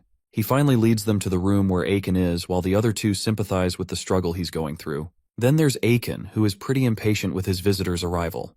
Errol mentions how impatient he is. He wasn't planning to arrive right after sending the letter to him. So Aiken serves his guest a cup of wine and wants to get right into the meat of why Errol came to visit. It turns out Errol has a much different request this time around.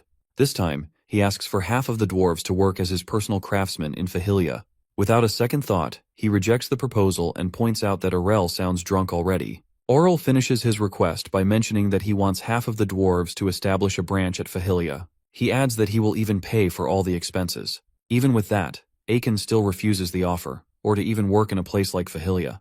Besides, money is pretty much the least of his concerns. So instead of that, Errol offers to hand them his personally developed technique called Damascus Steel. Aiken's face lights up on hearing this, and he figures that Damon must have given him information about this fact. It turns out the dwarves came to Ernesia in search of Damascus Steel, a rare metal that doesn't exist in their homeland, and had the dream of being able to forge that metal.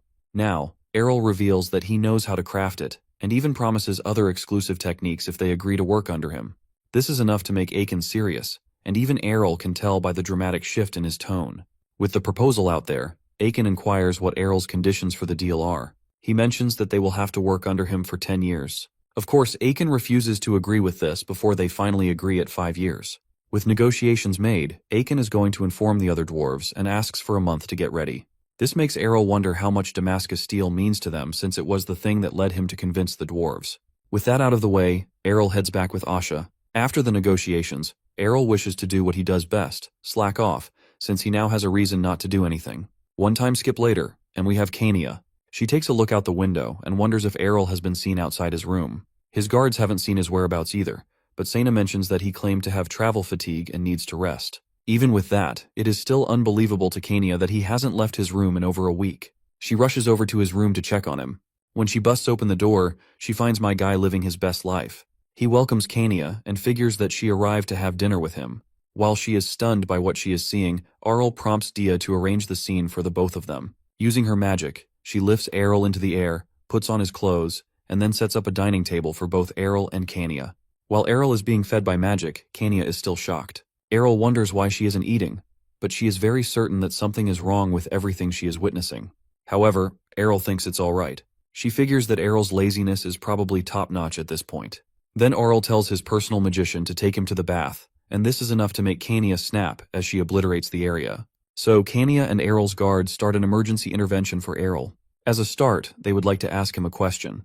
Errol wonders if it's serious since he is unaware of his crime, so he asks Dia, who doesn't seem to know what the problem is either. Errol begins to think it's nothing that's much of a big deal, before Kania clarifies that he is getting too reliant on magic. Errol is a bit confused by what she means and thinks there's something wrong with Dia. However, how hardworking and diligent she is wasn't the problem here. The main problem is Errol, who probably doesn't walk with his own legs anymore. He mentions that he still walks to the bathroom, but that obviously isn't enough. Even his guards tell him the same thing, that using magic too much is bad. He is only looking for a more convenient life and asks if Dia is fine with all the work. She is, and Errol still doesn't see the problem. But the rest still see the problem as broad as daylight. Kania informs Dia that she is only making the problem worse for Errol. While it may seem alright in the palace, it definitely won't be okay in public. Errol already knows that he won't get to that level, or rather, it becomes a good idea for him. Of course, everyone is already against this before he mentions that he is joking. As his older sister Kania bans Errol from using magic, and this surprises him. Then Kania also bans Dia from putting up with Errol's requests, and this seems like her only form of life support has been cut off.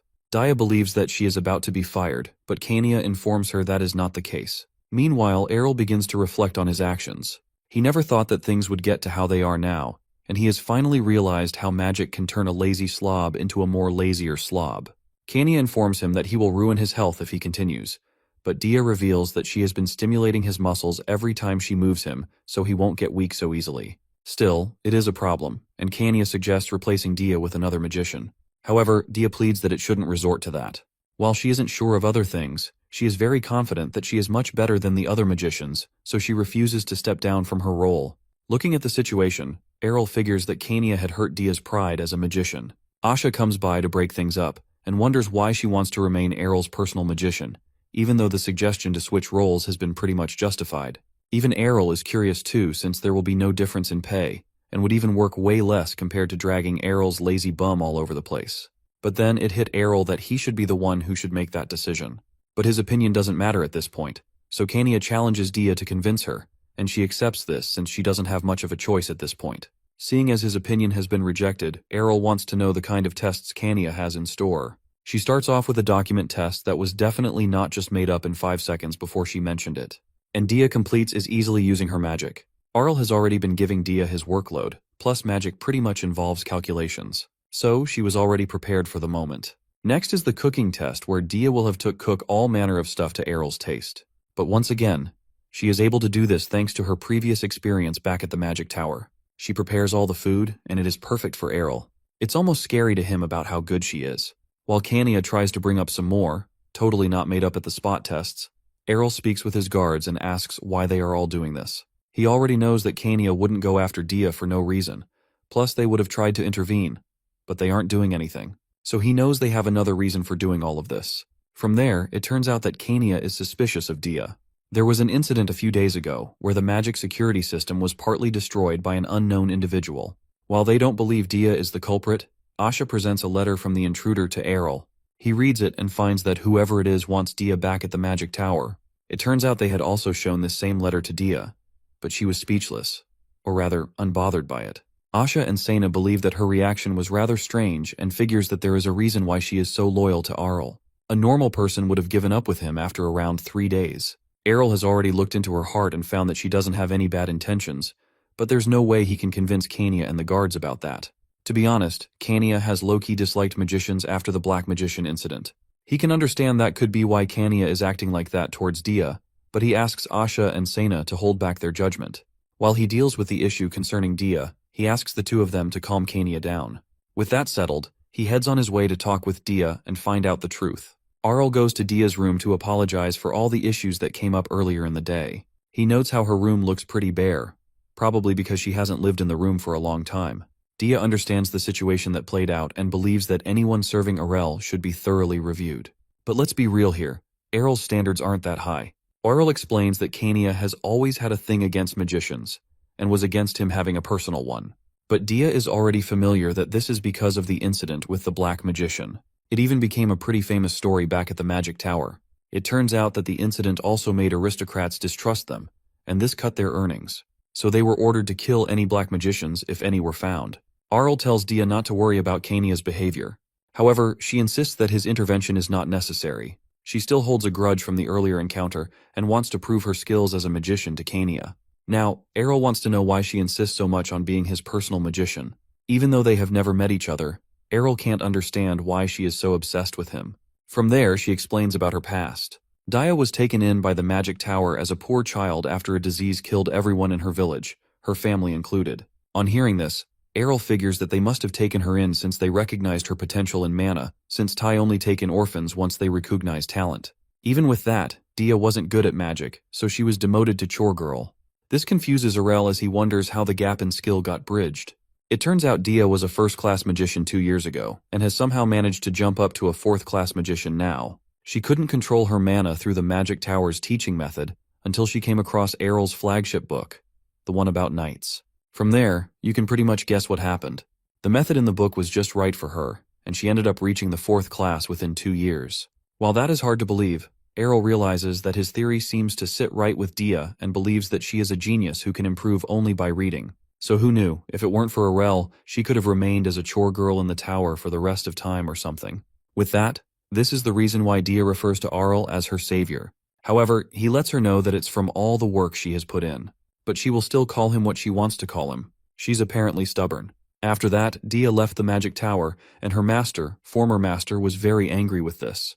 However, she didn't care since she improved, no thanks to him. But she really hates the fact that he went around telling everyone that she reached the 4th class because of him. After that, she went on a journey to find where her savior lived, and even went to the other side of the continent just to search for him. It was then she found that Fahilia was hiring magicians, which allowed her to find Errol and consider him as her true master. After this story, Arl suggests that she could have told the same story to Kania, but she doesn't want to share that embarrassing story with anyone else, and also wants to be respected for her skills. So Errol promises not to tell anyone and heads out of her room wishing her good luck. In the night, Errol is in his bedroom. He speaks with Phaon, who seems to be aware of Dia. Even he admits that she had undergone an unfortunate fate, and her master wasn't a very good one. He also adds that she developed her skills alone and risked the penalty of leaving the tower.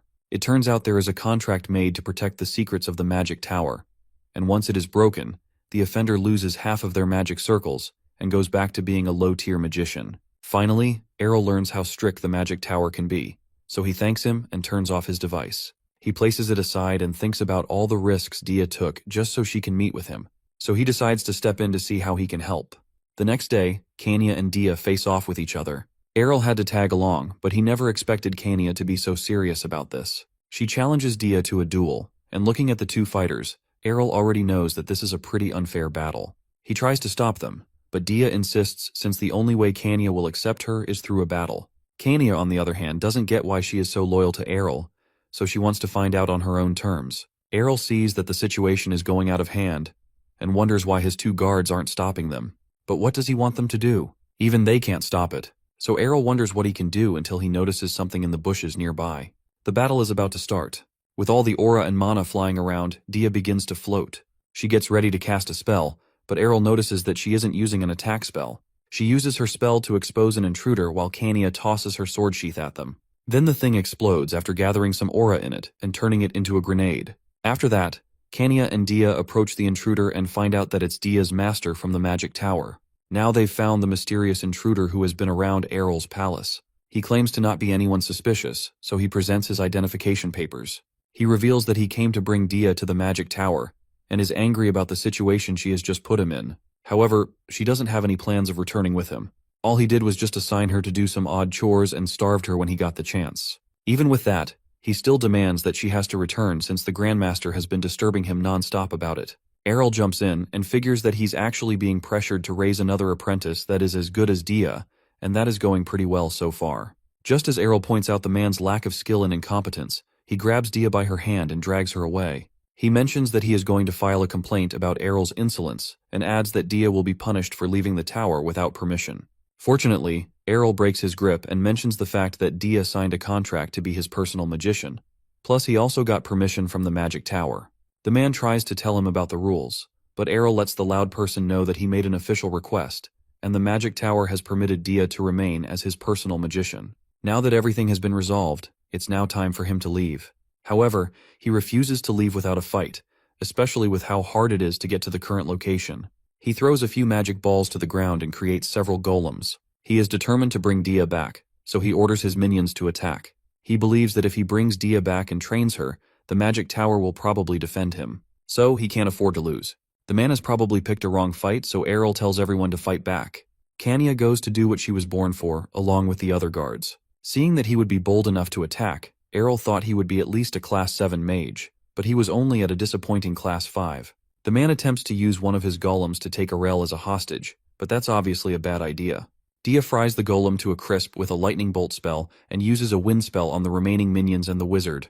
Errol figures that it's time to finish everything.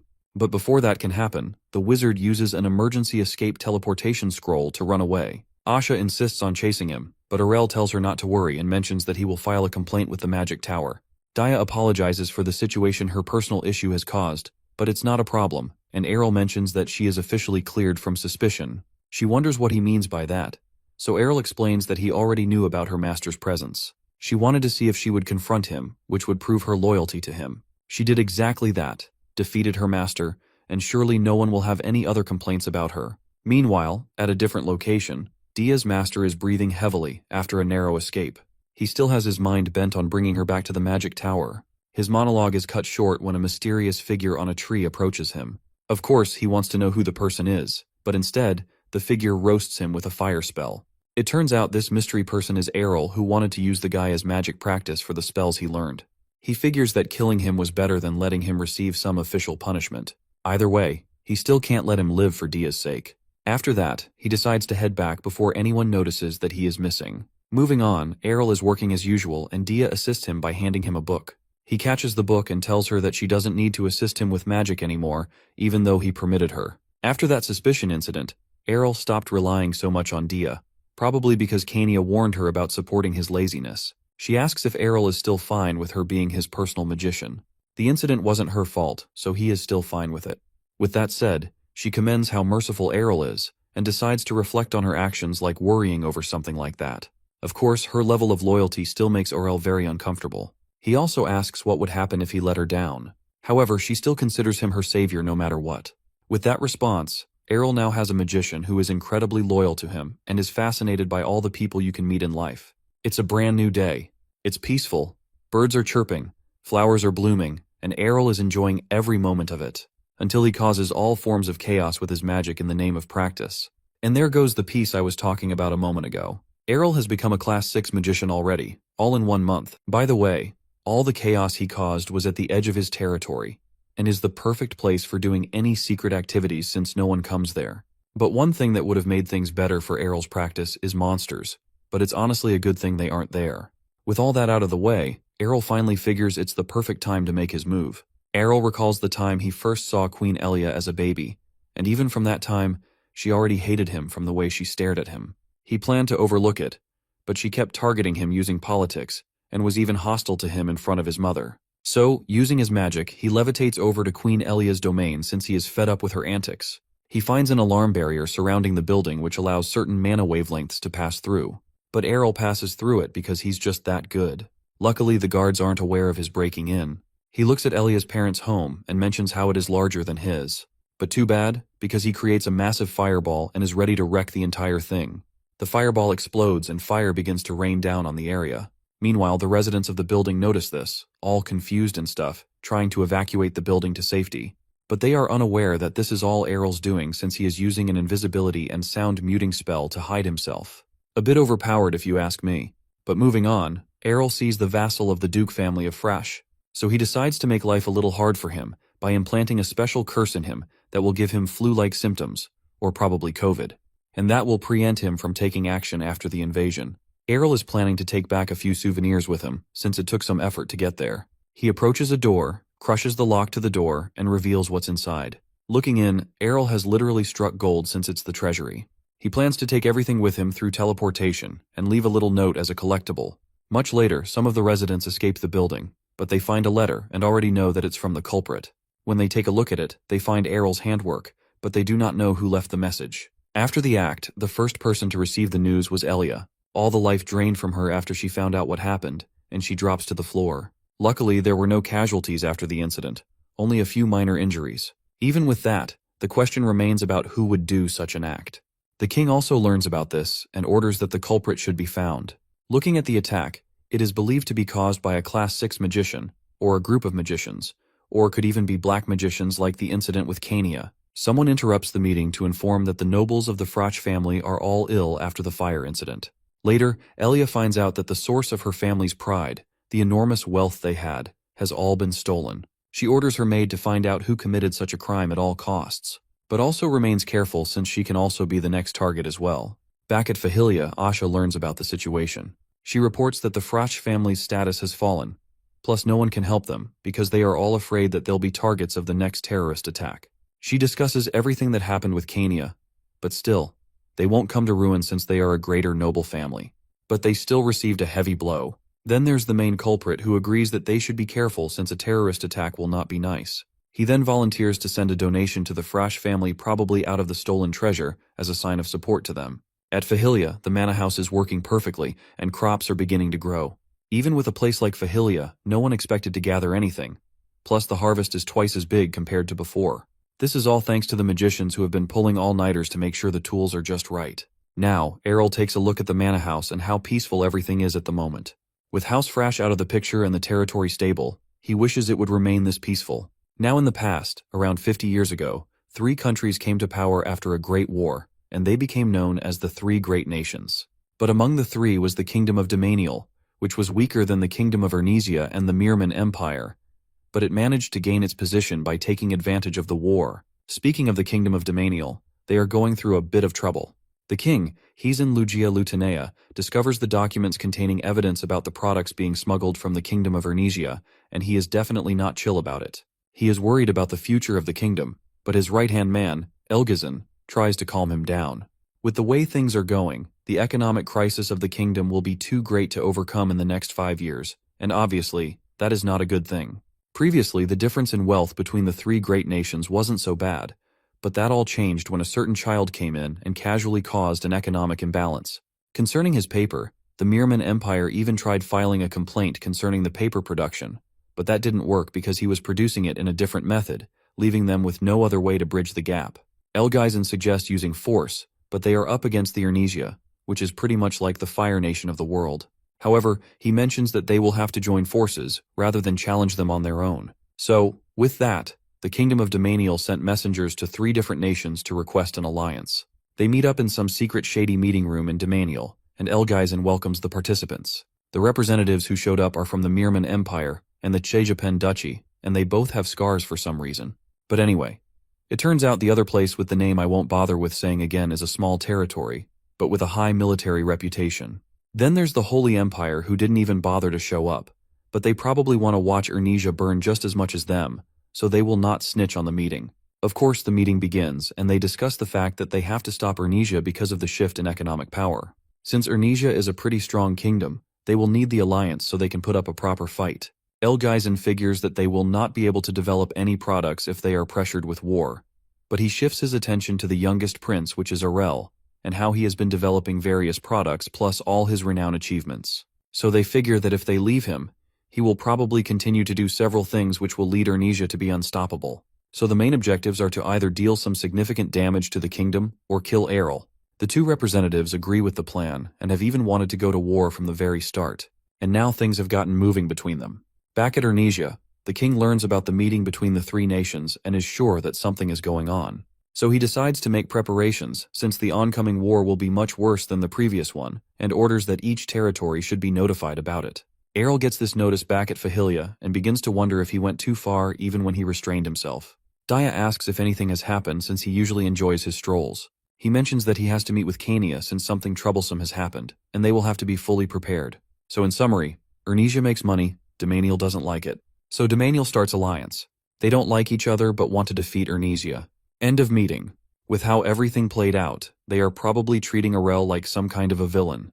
Kania learns of the upcoming war and the alliance between the Mirman Empire and the other 2 kingdoms. It was understandable if it was between the Mirman Empire since they aren't on good terms, but doesn't understand the case with the other 2 kingdoms since she thought Ernesia was chill with them. So she suggests a classic Kania move to attack them first. For once, Errol agrees with this idea, but it would be difficult to find any evidence since the meeting happened in secret. After all, there's no way they would leave any evidence after the super obvious secret meeting, and they are pretty much lucky to find out about it. Errol already knew that it would come to the war, but he never expected it to come around so soon.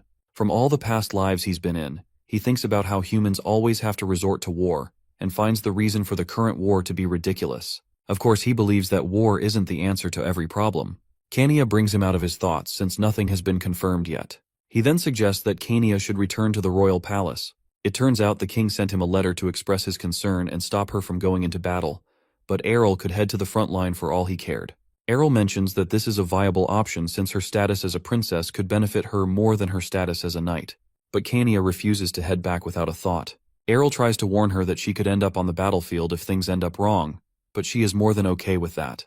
Besides, she pledged to keep her younger brother safe and doesn't want to flee to safety, just because she is a princess. She believes that being royalty is more of a reason not to run away. Seeing her resolve, even Errol has noted how his beloved sister has grown up, and decides to let the king know about her decision since it's pretty much impossible to stop Kania. In the recreation room of Arl's castle, Sena discusses the upcoming war with Asha and Dia. It turns out Sena has been to war twice, but is sure that the current one will be much more serious than those ones.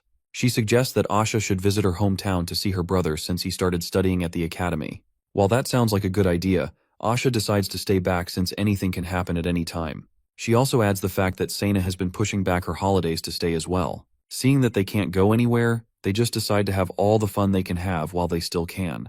At Errol's quarters, he makes plans for the war. He believes that it could happen within a year. Even with his experience from several reincarnations, he isn't sure about how the war will turn out. He also plans to intervene if it comes to the worst-case scenario, but that would mean him abandoning his peaceful life, which is his main priority.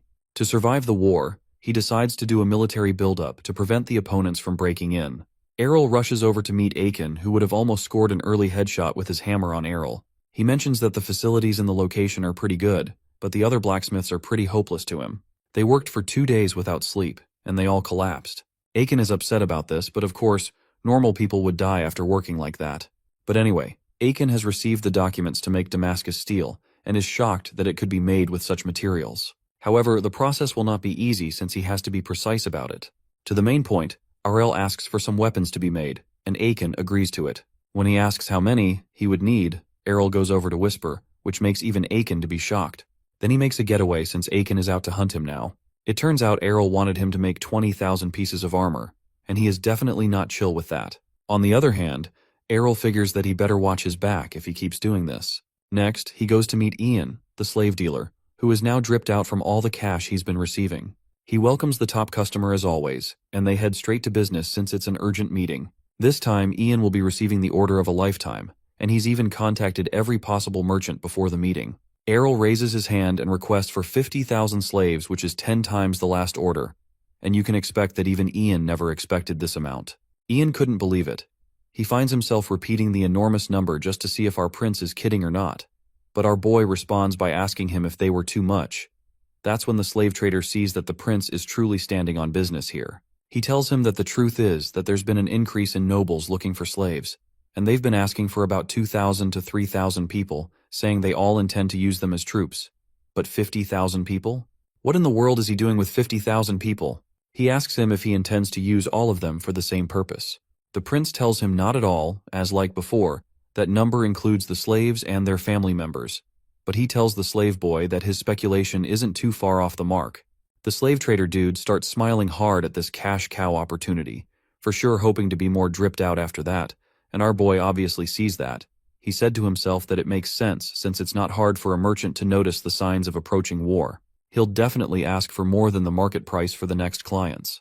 Our boy tells him that he expects him to keep this to himself, and the slave trader agrees, telling him that confidentiality is a basic part of business.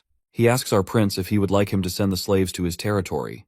The prince asks how long it would take to gather 50,000 people, and the slave trader dude responds, saying around 5 days. How the hell does he even have that amount of slaves in the first place? The prince tells him that he'd come for them himself in 5 days, and Ian asks him if he's really sure he wants to do that as it might be cumbersome. The prince tells him that it's fine and quickly makes his way out of there. Standing behind the closed doors, he says to himself that he has a mountain of preparations to do when he gets back home, and his lazy ass doesn't want to do any of that. He figures he'll use this as an excuse to be lazy for the next 5 days. His perfectly justified life of sweet idleness awaits. Later on, Arel meets Kania. She's surprised at the news that they can't go back home for the next 5 days. She asks him if he's sure that's all right as everyone is busy. Our prince cheekily calls her an innocent child and tells her that lazing around when you're busy is much more sweeter than lazing around when you're free. But Kania insists they should ask to see if they could just head home. Our boy asks her if she wants to look around the capital. She paused for a bit and lands in a flashback. Because of her position as princess and the attack from the dark sect, Kania had to spend most of her days inside of the royal palace. She'd be super serious about the outside world, and definitely wouldn't be able to resist this offer. So she concedes and asks the prince if they're going sightseeing. Errol tells her yes, and he already delegated all the important tasks to others, so they can afford to stay here for a while. And besides, she doesn't even have anything to do when she gets back. She'd be the unemployed princess. She agrees and tells him that it's just this once, and Errol's mission of convincing Kania is a success. As they walk around the hustle and the bustle, Kania exclaims that their territory's village is really small compared to this metropolis. Errol tells her that it's because they live in a rural area. He reminds her to hold his hand so they don't get lost. They try out some delicious snacks, while Kania tries out delicious snacks. They check out the fountain, and Kania sees that it's smaller than the one they've got. Then Kania spots something and shows our ice cream prince some items that he had made a long time ago. She remembers seeing them before, and Arel freaks out at the sight of the banner. He's super embarrassed at it, and that's when he realizes that that's one of their own shops. So he stylishly pushes Kania so they can go see some other less embarrassing stuff. The princess goes in anyway and realizes that they sell swords here. The seller welcomes them and offers them a sword that he claims is just for them. The seller goes sword lecture mode and tells Kania about the smelters of some swords. He offers her a 10% discount, but our prince quickly cuts him off, saying that it's absolutely hopeless. He understands he wants to make money but shouldn't sell counterfeit products. The seller tries to deny, claiming that their swords were approved by the dwarves, but Errol just asks her to infuse it with a bit of her chakra. She does this, and now the sword made by the dwarves is now dwarven just by a little bit of aura. The seller tries to deny it, but the prince threatens to take him to the forge to check, but the seller apologizes immediately. For the price of forgiveness, Errol takes a dagger for cheap, and after they leave, Errol tells the princess that the dagger is a true dwarven-made dagger, and he gives it to her as a gift. Kania is really happy with the gift, and this makes it boy very contented. Fast forward a few days later, the slaves march up with the prince and princess. Kania tells him that this might be too excessive, but Arel tells her to imagine commanding 20,000 people at once. She admits that would feel good. The gates open and everyone is thrilled to see the prince until they aren't. They're terrified by the amount of people he had gathered. They tell him that they're too many, and ask him questions like how they're going to feed them all and if they should have waited a little before increasing their forces, as they don't have enough evidence of war yet. The prince responds by telling them that it's not doubt that a war would happen. He asks them to trust him as he's never been wrong before. They listen to him and he asks for their help with something. They're going to turn those slaves into elite soldiers who would guard the region of Fahilia. They'll first select the promising ones among them and prioritize their training. Then they'll become commanders of each unit and train the rest of the troops. He wants them to direct the whole operation with a basic training guide he'll give them, and he's leaving it to Ashuo and Sheena. They're going to get real busy from now on, because they're going for the leaders of the 3 territories alliance, and he'd make them pay for making him work.